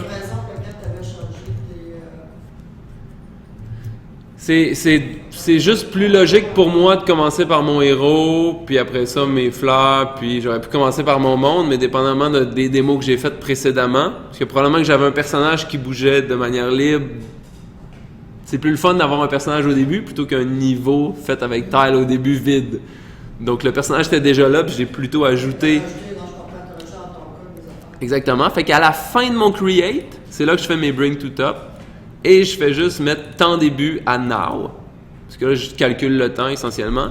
Pas de cet intervalle, rien. J'utilise le système de temps de phaser qui va linéariser le temps par rapport. Donc, je me sers de phaser. Pour gérer les collisions, là, je suis sur ma boucle d'update. C'est vraiment le déroulement de mon jeu. J'utilise la physique de type arcade et je lui dis fais un collide. En fait, ce que ça fait, ça retourne true-false si j'ai une collision.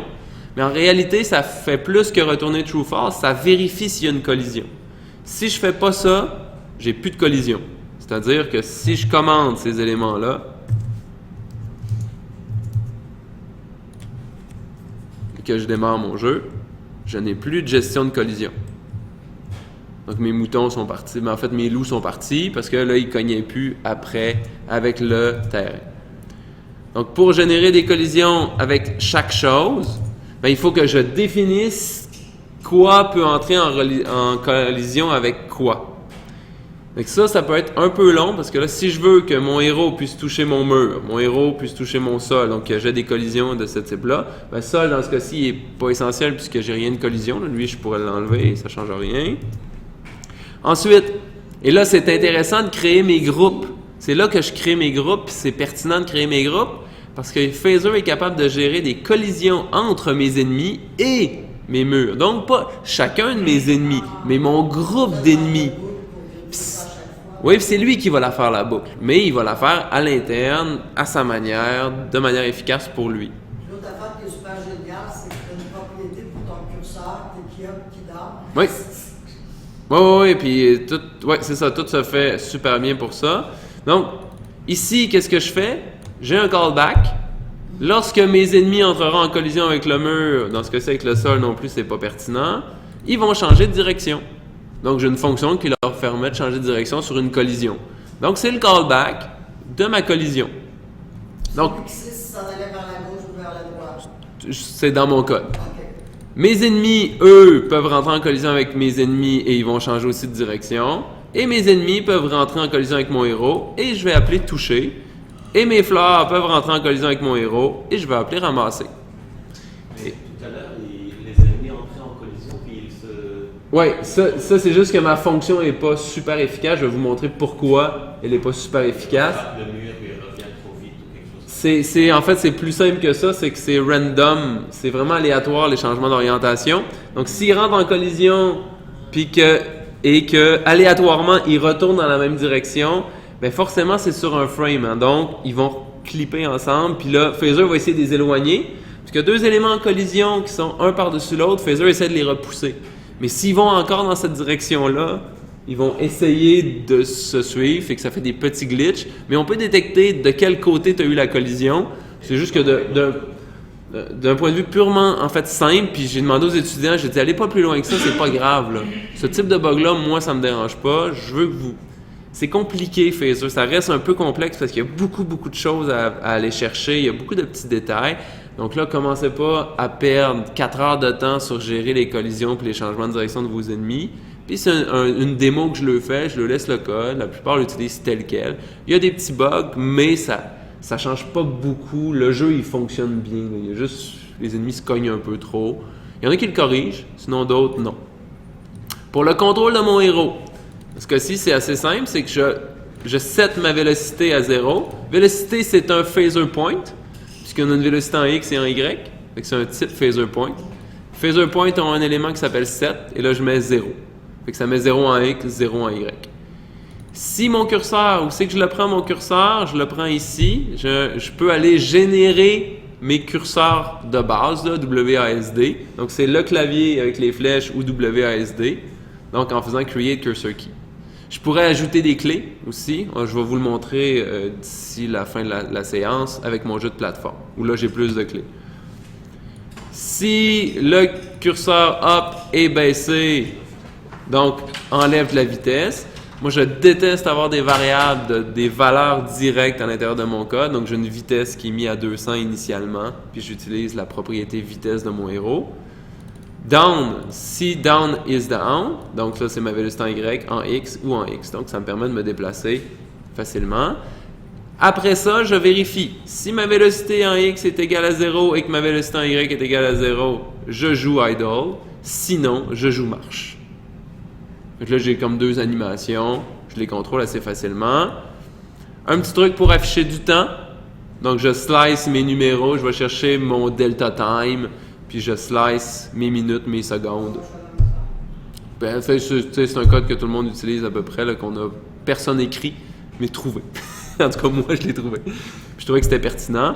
Donc, je fais juste setter du temps là, pour une mini-interface graphique. Ça pourrait être plus compliqué, mais pour les étudiants, juste le temps, puis ça leur permet de manipuler des choses. Sur mon render, j'ai rien. Ma fonction toucher, je vais vous remarquer là, je vais juste revoir, c'est j'ai un prototype complet qui est un objet littéral tout du long. Pour mon toucher, qu'est-ce que je fais? Je start perdant. Tu as été touché par l'ennemi. Je pourrais enlever des points, je pourrais faire plein de choses. Dans ce cas-ci, je charge ennemi. Ça, c'est mon changement de direction qui est là. Pour vous montrer en même temps que Phaser, quand il génère une collision, quand il appelle un callback, il passe les éléments de la collision. Et il passe les éléments dans un drôle d'ordre. Je m'en souviens jamais à chaque fois, puis c'est toujours un peu l'inverse du gros bon sens. Si tu génères une collision entre héros et ennemi, et que tu récupères un seul paramètre, tu vas avoir l'ennemi sur lequel te cogner, tu n'auras pas le héros. Si tu récupères deux paramètres, il me semble que le premier c'est héros, puis le deuxième c'est ennemi. Il change la valeur du premier paramètre, là, s'il y en a un ou deux, ou c'est l'inverse. Fait que qu'est-ce que je fais? J'écris mon callback, je mets mes deux paramètres, je fais un console log, je regarde qui a frappé quoi, puis là après ça, je le code dans le bon ordre, parce que je m'en souviens jamais. Je le montre aux étudiants de le faire comme ça leur donne des pistes sur, quand ils ne le savent pas, faites des console logs, vous allez le voir. Dans ce cas-ci, là, c'est ça, le bug, c'est là, c'est que j'ai un élément 1, j'ai un élément qui cogne un élément 2. Si c'est pas le même élément, parce que c'est bizarre, des fois, Phaser génère des collisions avec lui-même. Quand il vérifie des groupes, là, il est capable de voir que moi-même, je suis en collision avec moi-même, puis que là, mes personnages se mettent à osciller aléatoirement partout. Donc, si je suis pas entré en collision avec moi-même, c'est un peu louche, je génère un nombre de 1 à 4 et je change la vélocité. Donc, peu importe dans quelle direction tu allais, tu changes d'orientation ou pas. Mais là, c'est vraiment simple. Tu sais, j'aurais pu vérifier la vélocité. Et il y a un problème, c'est que si je détecte la vélocité avant, elle n'est pas bonne puisque je suis dans une collision. Et lorsque j'arrive en collision, normalement, elle est 0. Tu ne vas pas savoir dans quelle direction. Fait que je pourrais pas savoir dans quelle direction. Par contre, je peux savoir quel côté t'as frappé. Dans le collider, là, dans l'élément ici, je peux vérifier tu es en collision à gauche, à droite, puis là, je pourrais générer un meilleur algorithme que ça. Je trouvais que ça, c'était, somme toute, assez sympathique, puis ça fonctionnait bien. Puis ça permet donc à mes personnages là de... Je sais pas si j'ai rétabli mes collisions. Vous voyez, donc quand ils cognent, ils vont se cogner, ils vont se promener un peu partout. Fait que j'ai de temps en temps ce type de collision-là, parce que là, Phaser essaie de les repousser, puis là, il retourne dans la bonne direction. Le jeu du hasard, fait ça. Ouais, c'est ça, c'est tout simplement. Fait que là, tu peux mettre des personnages dans des niveaux pour pas qu'ils se cognent, en fait. Ça, c'est un autre truc, là. Et bien entendu, ils pourront jamais passer ici parce qu'il n'y a pas de collision. Donc là, ça limite où les personnages peuvent aller, mais ça, c'est dans le design. Oui, parce qu'ils changent de direction juste sur collision. Ils détectent pas qu'il y a un chemin. J'ai pas fait d'intelligence artificielle, j'ai vraiment fait un élément super simple, là. Et lorsque j'appelle ramasser, ah ben regarde, on l'a ici l'ordre. Ses personnages et ses fleurs et ses personnages. Il est pas, en fait, c'est la fleur qui rentre en collision. Je fais une vérification. Vérifie que la fleur rentre en collision avec le héros. Puis la réponse, c'est... Oui, mais c'est pas important parce que qui bouge? Puis la réponse, c'est moi, je rentre en collision avec quoi? C'est ça, quel ennemi? C'est quel ennemi ou quel est l'autre objet. Donc, si j'avais inversé mes paramètres ici, ben là, il aurait fallu que j'inverse ici. Donc, c'est le perso est entré en collision avec moi, puis moi, je suis fleur. Fait que je sais quelle fleur, fait que je remove child, puis je le destroy. Fait que je fais juste enlever mon sprite. Tout simplement. Fait que, hein? Puis tu donnes des points. Puis je pourrais donner des points, puis je pourrais augmenter la vitesse de mes ennemis, puis je pourrais faire un paquet de choses. Et là, vous remarquez que tout est codé là. Tout le contrôle de mon personnage est codé là. Mes ennemis sont codés là. C'est comme ça que je l'ai fait travailler en 3.45. Des states, il arrive à faire des jeux comme ça. C'est simple, un jeu de dessus, je lui donne le choix. 16, 32 ou 64 pixels pour les tuiles. Voici en 64, là. C'est pas compliqué à faire, ça prend pas de temps de design, c'est simple. Faites votre personnage dans Flash, vous l'animez, vous l'utilisez. C'est relativement simple et ils sont capables de s'en sortir. Et bien entendu, ils ont la démo complète des states. Ils partent de quelque chose. T'sais, ils ont déjà chargement, ils ont déjà... Fait que tout ce qu'ils ont à faire, c'est de dire « Ah, j'ai besoin d'un nouveau sprite. Donc, je vais aller charger l'image. Après ça, je vais faire ci. » Le canevas, il est là. Ils n'ont pas besoin d'écrire l'IFI. Ils n'ont pas besoin... Je les ai expliqué au départ, dans les premières semaines de cours, ils l'apprennent. Ils font un jeu de poursuite chat-souris avec les request anim frame. Ils le font en JavaScript vanille, moi, dans mon cours. Et après ça, ils refont le même exercice avec Phaser pour leur montrer qu'il y a des outils qui permettent facilement de calculer des vecteurs unitaires puis d'avancer puis qui n'ont pas besoin de faire de la trigo dans Unity. Puis après ça, ils font leur jeu. Tile-based game obligatoire. T'es rendu à quelle semaine? Mi-session, après la mi-session. Essentiellement, ou à peu près. Là. Mais tu sais, en semaine, je ne sais pas trop, il faudrait que je revérifie à l'intérieur. Mais pour moi, là, c'est 3.45, c'est un 60 heures. Et qu'essentiellement, à part... En session, tu n'aurais pas dû voir ça, parce que 3, 4, 5, tu as toute l'impression que transition, c'est... Oui, ben non, mais c'est ça, après la mi-session, parce qu'ils l'ont fait. Mais j'intègre rapidement le JavaScript, parce qu'ils ont vu les transitions, ben on fait le tour un peu, après ça, ils contrôlent en JavaScript. Puis tant qu'à le contrôler en JavaScript, je le fais tout de suite faire des IFI en JavaScript pour créer leur application qui vont contrôler leur transition, tout ça. Donc, le premier travail, c'est un site web, puis après ça, c'est le jeu à partir de ça. Forme plus compliquée, ben, je peux vous montrer mon jeu de plateforme aussi. Donc, c'est le même principe. Tiens, je vais vous montrer plutôt ce jeu de plateforme-là qui est beaucoup plus complet. Là, on passe au 4.4.8. C'est ce que je leur montre à faire en 4.4.8. Puis, ils ont un jeu libre à faire à la fin.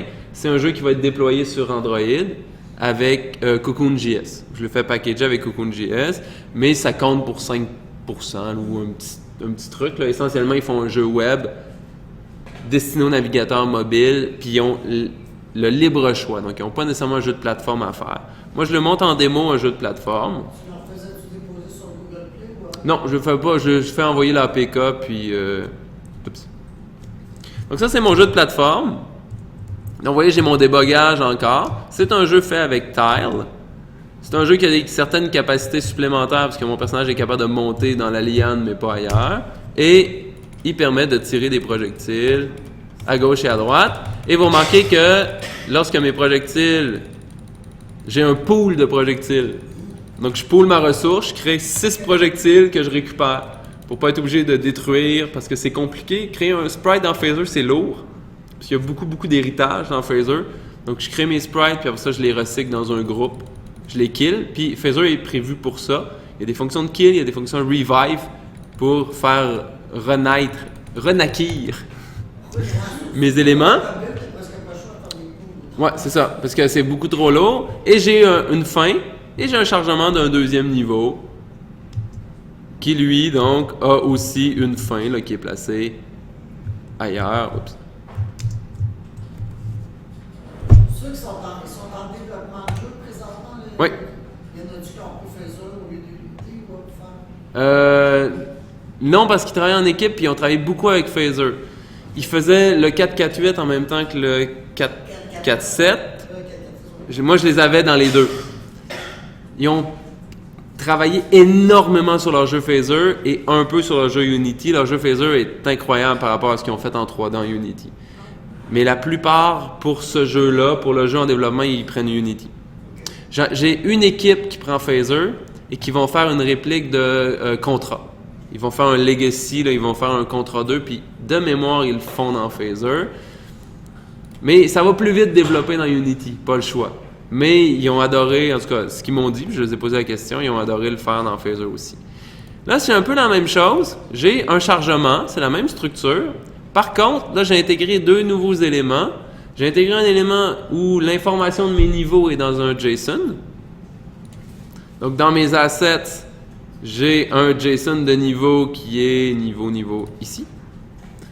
OK, moi qui le fais, j'ai mon héros, l'image c'est la chèvre, et mes niveaux c'est quoi? Ben, c'est mon tableau, j'ai un niveau initiation, qui, le tilemap JSON c'est celui-là. J'ai un deuxième niveau, le tilemap JSON c'est celui-là.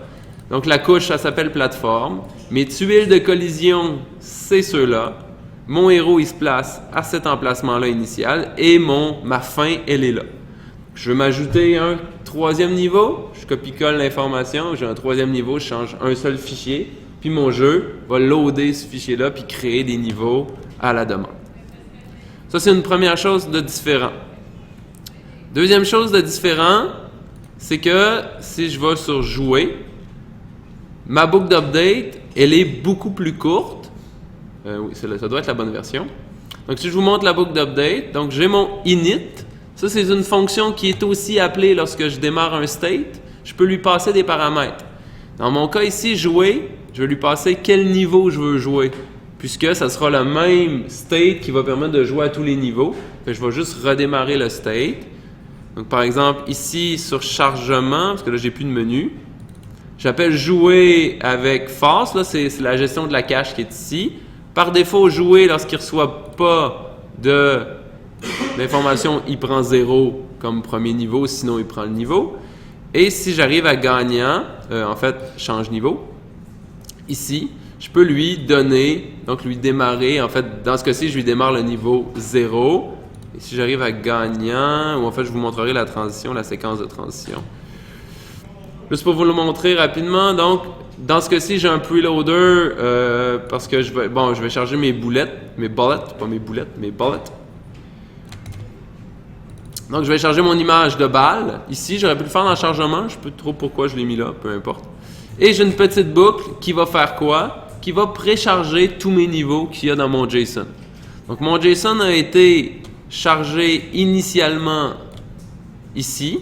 Donc, je suis allé loader mon fichier JSON et je suis allé le chercher dans la cage. J'ai fait un getJSON et je l'ai mis dans ma propriété info-jeu. Comme ça, il sera disponible dans mes autres states. Et ça, c'est super important que les autres states y aient accès. D'où l'utilisation de souligner jeu, qui est ma variable essentiellement globale à l'intérieur de mon jeu, qui réfère à mon jeu phaser.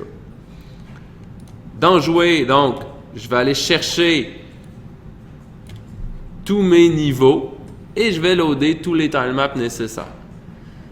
C'est une manière de le faire. Là, je le fais là, dans mon preload de jouer, mais j'aurais pu le faire avant. Il aurait fallu que je fasse un chargement et ensuite un chargement niveau. Donc, il faut que je transpose donc le chargement ici. Donc là, je vais aller chercher tous mes éléments. Charger mes tuiles, j'ai un seul set de tuiles pour tous mes niveaux, donc ça simplifie, sinon je le mets dans ma boucle. Je mets ma variable de couleur dans mon background, ça c'est mon animation de chèvre. Mon create, lui, donc ça c'est ma zone de fin que je place initialement là. Donc c'est juste un rectangle que je crée avec l'aide de phaser. Un exemple, un rectangle de débogage qui me permet de faire des collisions, générer des collisions rapidement. Et au lieu de créer un sprite de héros, je crée un objet de type héros. Et mon héros a son propre fichier. Là, je fais de l'héritage en JavaScript. Donc, mon héros, c'est un sprite. Il y a déjà la possibilité de... Ah non, ok, c'est toi. Héros, c'est toi qui le fais. Oui, c'est moi qui le fais. Ça, c'est le constructeur de mon héros. Donc, mon héros, il va recevoir le jeu, sa position à X, sa position à Y. Il va appeler le constructeur des sprites. Le constructeur des sprites, lui, veut la référence à 10, il veut le jeu, il veut le X, le Y et le key. Quel sprite, quelle image qu'il faut que j'aille chercher. Je récupère jeu pour être sûr et certain que je l'ai bien en référence pour que ça soit cohérent avec l'ensemble de ce que je fais avant. Ça, c'est mon animation, ça, c'est mon scale, ça, c'est mon ancrage, ça, c'est ma vitesse. Donc, c'est exactement la même chose que j'avais dans l'autre jeu ou à peu près. Mes projectiles, j'ai créé dans mon héros, c'est les projectiles du héros. J'en crée 5 et c'est aussi un objet. On va y revenir après. Et je les ajoute à mon groupe et j'ai tue. Parce qu'au départ, je ne veux pas qu'ils soient affichés. Donc, j'ai créé tout, fait qu'ils sont poolés. Ils sont déjà pré-créés quand j'ai créé mon héros une seule fois. Et après ça, je vais m'amuser à jouer, à les recycler et à les faire réapparaître. L'héritage se passe à 3 endroits. Le call sprite, ici, pour appeler explicitement le constructeur des sprites parce que j'ai pas envie de le faire manuellement. Je ne sais pas comment les sprites sont instanciés. Puis ça appelle d'autres choses. Là, Phaser repose sur la librairie Pixie, qui est la librairie qui gère l'affichage du Canva. Phaser est par-dessus Pixie. Il y a Phaser 3 qui sont en train de se débarrasser de Pixie qui vont avoir l'ensemble des éléments dans Phaser, mais pour l'instant, il y a la librairie Pixie qui est intégrée à Phaser. Je vais créer, donc, je vais aller chercher pour mon prototype le prototype des sprites. Je vais changer de constructeur. Et là, je ne pourrais pas faire comme je faisais dans Jouer, c'est-à-dire assigner un prototype complet. Je vais devoir assigner les fonctions dans chacune des variables de mon prototype parce que le prototype est déjà complet. Il y a plein de fonctions, il ne faut pas que je les écrase. Je ne peux pas remplacer comme je faisais ici. Ici, ce que je fais, c'est assez simple, c'est que je remplace mon prototype. Je l'écrase, il est vide. C'est un objet vide. Par contre, ici, bien, il hérite du prototype des sprites, donc là, je dois manuellement assigner chaque... Oui, mais elle est vide. Dans le prototype des sprites, il n'y en a pas. Les sprites font rien dans leur update. Parce que... Ouais, je la surcharge essentiellement. Donc, dans ce cas-ci, mon héros n'est pas contrôlé dans son update. J'aurais pu le faire, mais il est toujours contrôlé dans l'update principal, mais je pourrais le contrôler là. Lancer feu, qui est la fonction qui permet de lancer. Bien là, je vais aller chercher le premier projectile mort. Donc, donne-moi le premier que tu as. Si j'ai réussi à en avoir un, parce que des fois, il ne retourne rien s'ils sont tous partis puis il n'y en a pas un qui est mort. Je lui dis, voici la direction. Je vérifie où est-ce que j'ai cliqué avec mon pointeur pour savoir dans quelle direction tu pars, vers la gauche ou vers la droite. Et j'appelle lancer, qui est sur mon projectile. Puis je lui dis, t'es là, de là, puis tu t'en vas par là. Tout simplement. Puis changement de direction. Donc mon héros, il est presque vide, mais c'est vraiment pour montrer qu'on peut tout coder dans un objet tel quel. Et mon projectile, c'est un peu la même chose. J'ai mon constructeur. C'est toujours un sprite. Il y a sa vélocité à gauche et à droite, dépendamment quel sens il va. L'ancrage, donc sa vélocité. Out of bound kill, c'est lorsque tu sors de ma scène, est-ce que t'es mort, je te tue ou pas? Sinon, je tire mes 5 projectiles et j'en ai plus après, ce qui est un peu plate. Dans son update, ben c'est simple, je vérifie quelles conditions, donc s'il dépasse certains paramètres, bon, je le tue. Je remets sa vélocité à X à Y. Ça, c'est plus facile qu'au départ, il n'y ait pas de vélocité que l'ancienne d'avant. Donc, il est tué, mais il n'est pas détruit. Comme ça, j'ai pas besoin de faire un new sur les sprites. C'est ça qui est essentiel, c'est le new qui est lourd. Lancer, ben, je fais un reset. Je lui remets à la nouvelle position. Et puis, je vais aller chercher ma direction pour savoir. Et là, je fais une rotation de mon sprite pour qu'il soit incliné de la bonne manière. C'est-à-dire, quand il va à gauche. Tu savais-tu dans un Harry, tu avais ton pot, tu l'as fait avec quoi? Mon pot, je l'ai fait dans mon héros, puis c'est un groupe. OK. C'est un groupe de projectiles. OK. Avec la balle, elle n'a même pas à savoir qu'elle est dans un pool. Ben oui, un peu, puisqu'elle doit faire le kill puis le revive, là, ou le reset. Donc, quand je la lance, je fais juste la resetter, puis je l'oriente du bon côté. Et puis, dans jouer, ben, essentiellement, là, la différence, c'est que oui, je peux monter dans... Donc, la grosse différence, c'est que j'ajoute dans mon contrôleur, je fais un Create Cursor Key, mais j'utilise aussi WASD, que j'ai créé moi-même. J'ai ajouté les clés WASD. J'ai ajouté la clé espace pour le bouton de saut. Puis, j'ai mis un on-down sur ma souris qui va lancer feu dans Hero. Donc, ça, c'est le contexte d'appel de lancer feu. C'est là qu'il va faire le bind. Donc, c'est lancer feu qui appartient à jeu.hero. Donc, il n'y aura pas d'erreur. Je vais cliquer dans ma scène puis il va lancer les éléments. Ça, c'est mes collisions. Ça, c'est la détection de quelle tuile je suis rendu pour être capable de grimper. Je fais get tile X, get tile Y, ça me donne la position en termes de tuiles et non pas en X et en Y. Là. C'est une petite technicalité, ça calcule en tuiles essentiellement. Et après ça, je vais aller chercher get tile pour aller chercher sur quelle tuile je suis. Si mon héros est en train d'essayer de grimper, donc s'il est en mode grimpe, je vais canceller la gravité et puis je vais vérifier si je suis sur une tuile. Parce que des fois, je suis sur mon fond, j'ai pas de tuile, ça crée des erreurs. Et que ma tuile a la propriété grimpe. Et que grimpe est égal à 1. Donc, puis là, c'est une propriété de base en programmation. Là. Si lui est faux, il fait pas le reste, ça génère pas d'erreur. Si lui est faux, ça... Donc, c'est vraiment une cascade pour vérifier des conditions. Ma vélocité en Y va être égale à 0. Sinon, ben, grimpe est à faux, puis je remets la gravité, c'est-à-dire que tu n'es plus sur la liane. Donc, tu ne peux pas monter. Ou sinon, si je ne suis pas en mode grimpe, je remets ma gravité à true pour que mon héros descende. Donc, ça, c'est l'utilisation de WASD plus du curseur qui me permet de définir ma vitesse puis bouger. C'est une autre condition pour grimper. Donc, il y a deux cas. C'est que si je suis en train de grimper ou si je commence à grimper, là, où je me mets en mode grimpe, j'ai deux petites conditions. Pour sauter, donc, j'affecte une vélocité négative en Y, puis ça permet de sauter. Essentiellement, c'est qu'au lieu d'ajouter de la force, là, je fais juste me donner une vélocité. Et comme j'ai de la gravité qui s'applique, ben, il va finir par réduire sa vitesse puis redescendre. Gestion des animations. Et ça, c'est la gestion de la fin. Donc, c'est une méthode statique des rectangles. Est-ce que ma zone de fin contient des points qui appartiennent à mon héros? C'est-à-dire, est-ce qu'il y a un overlap des deux? Donc, c'est vraiment un test géométrique, là, en X et en Y. Si oui, donc si mon héros est devant ma zone de fin, j'indexe mon niveau, donc je passe au niveau suivant. Et là, mon rectangle est visible, mais je pourrais le mettre invisible. Il pourrait rester là comme un trigger, mais invisible. Pour le débogage, c'est plus pratique quand il est visible. J'appelle, je vais 10 chargements niveau et je lui passe le nouveau niveau. Si je n'ai plus de nouveau niveau, c'est-à-dire que tu arrives à la fin, là, je charge mon état gagnant, c'est-à-dire tu as rentré. Fait que peu importe le nombre de niveaux de mon jeu, ça marche. Que j'en ai 1 ou 16, j'ai pas besoin de changer une ligne de mon code pour le faire. C'est ce que j'essaie de montrer aux étudiants. Pour faire le chargement du niveau, je passe l'index du niveau, je vérifie s'il existe. S'il n'existe pas, ben dans ce cas-ci, je fais rien avec, là, je gère pas cette erreur-là. Je vais chercher l'information, où je place en X et en Y mon personnage. Je détruis mon niveau actuel, je détruis ma couche actuelle, mon layer actuel.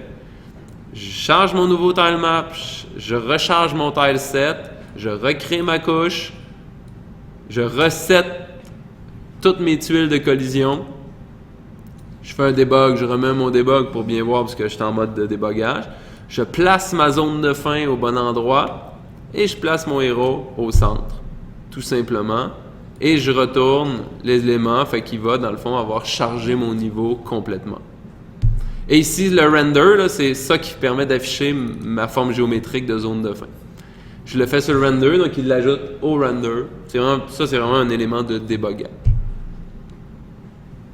Donc, moi, j'ai trouvé ça très, très, très intéressant de travailler avec Phaser. On n'a pas vu la documentation, mais c'est quand même relativement bien documenté.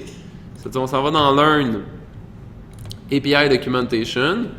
Donc, on a l'ensemble des objets qui sont là. Donc, si par exemple, je veux aller vérifier donc, toutes les propriétés de game, donc c'est le width, le height, je peux chercher des propriétés, je peux aller directement aux propriétés, directement aux méthodes. Ça se fait relativement bien. Je peux changer aussi de version. Là. Si je travaillais sur une ancienne version, j'ai la documentation de l'ancienne version. J'ai les game states qui sont contrôlés ici, donc le state manager. Mon loader, c'est avec ça que je fais les load images. Donc, des éléments que je peux loader, là, les propriétés sont là. Je peux loader un atlas, un JSON array, je peux loader une image, je peux loader un JSON, je peux loader des shaders, des scripts, la vidéo. Donc, il y a plein des tilemaps, des textes. Donc, il y a plein de choses que je peux loader, des fichiers binaires, des fichiers audio. C'est super simple de loader un fichier audio, MPEG, Wave, peu importe. Là. Ça joue dans le navigateur, ça marche dans Phaser. C'est toujours ça qu'il faut se dire. Donc, ça fonctionne relativement bien. J'ai accès à d'autres choses que je ne vous ai pas montrées, c'est-à-dire des tweens. Donc, je peux faire des interpolations, il les fait bien. Je peux chaîner des interpolations. J'ai un système de particules aussi. J'ai un émetteur de particules, un système de particules. Moi, je le fais simuler un feu d'artifice avec un tween. Il tween l'émetteur de particules, puis le feu d'artifice explose. Fait qu'il laisse une projectile, puis là, ils font 2 tweens, puis des tweens sur les... Donc ça, c'est un exercice, ça, en 4-4-8 que je le fais faire, parce que là, ils connaissent relativement bien Phaser. Ils sont capables d'aller un peu plus loin.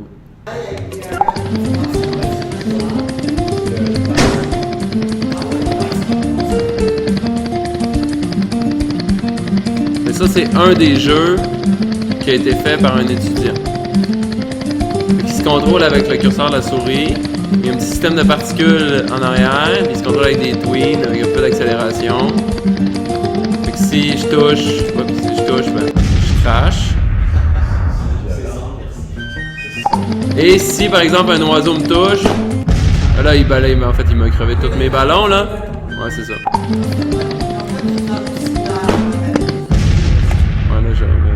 C'est ça. Donc, et là, j'ai vraiment la scène qui déroule, puis tout ça.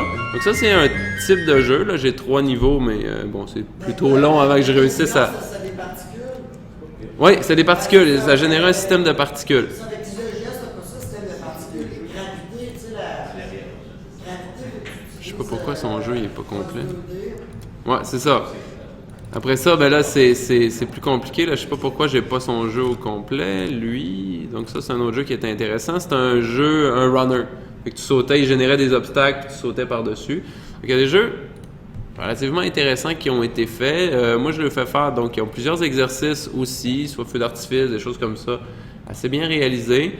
L'avantage, ben regardez là, ici là, tous les scripts qu'il a fait. C'est sûr que ben il y a 3 ennemis, donc c'est des objets, mais moi je les oblige à faire des classes, je les oblige à faire des trucs. Hein? Oui, c'est ça. Essentiellement, rendu là, faites des trucs simples, mais structurez très bien votre code. Je vais être pas mal plus content que si vous me faites des trucs hyper complexes, mais c'est pas structuré. Puis mon examen, à la fin, ça c'est mon examen de 4-4-8, les examens sont assez faciles, là. Au secours des bébés moutons-chèvres. Et là, j'ai des méchants nuages, puis là, je le lance des moutons-chèvres. Et là, il y a un tween. Tu sais, quand l'élément est tué, ben là, il y a un tween, puis ils vont de plus en plus vite.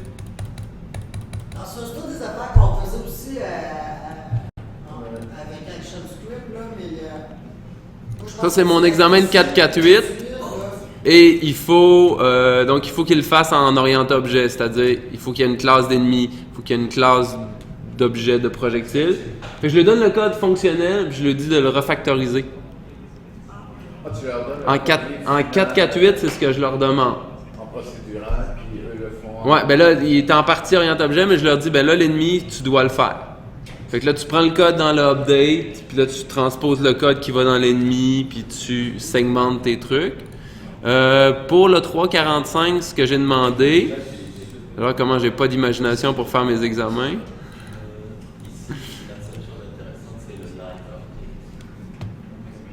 Les chèvres moutons. Ben oui, c'est la même chose. Mais là, c'est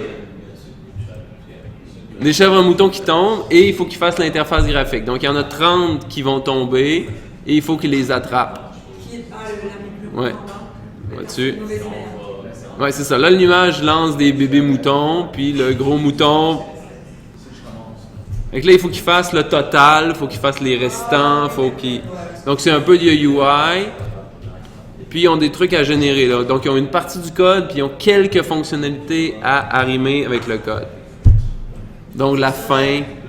Ça, je vois, je pense que les logiciels vont vraiment faire ça la prochaine, parce que c'est beaucoup moins de code quand JavaScript 2.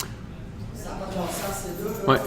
Puis ils connaissent déjà leur garde d'objet, fait que ça va. Moi, je sais qu'ils ont mis beaucoup plus de temps à faire leur jeu Phaser que leur jeu Unity. Ils étaient plus impliqués dans leur jeu Phaser, ils tripaient plus à faire leur jeu Phaser. Parce que je les avais dans les deux cours. Il y a un cours. Bon, ben merci. Merci à toi.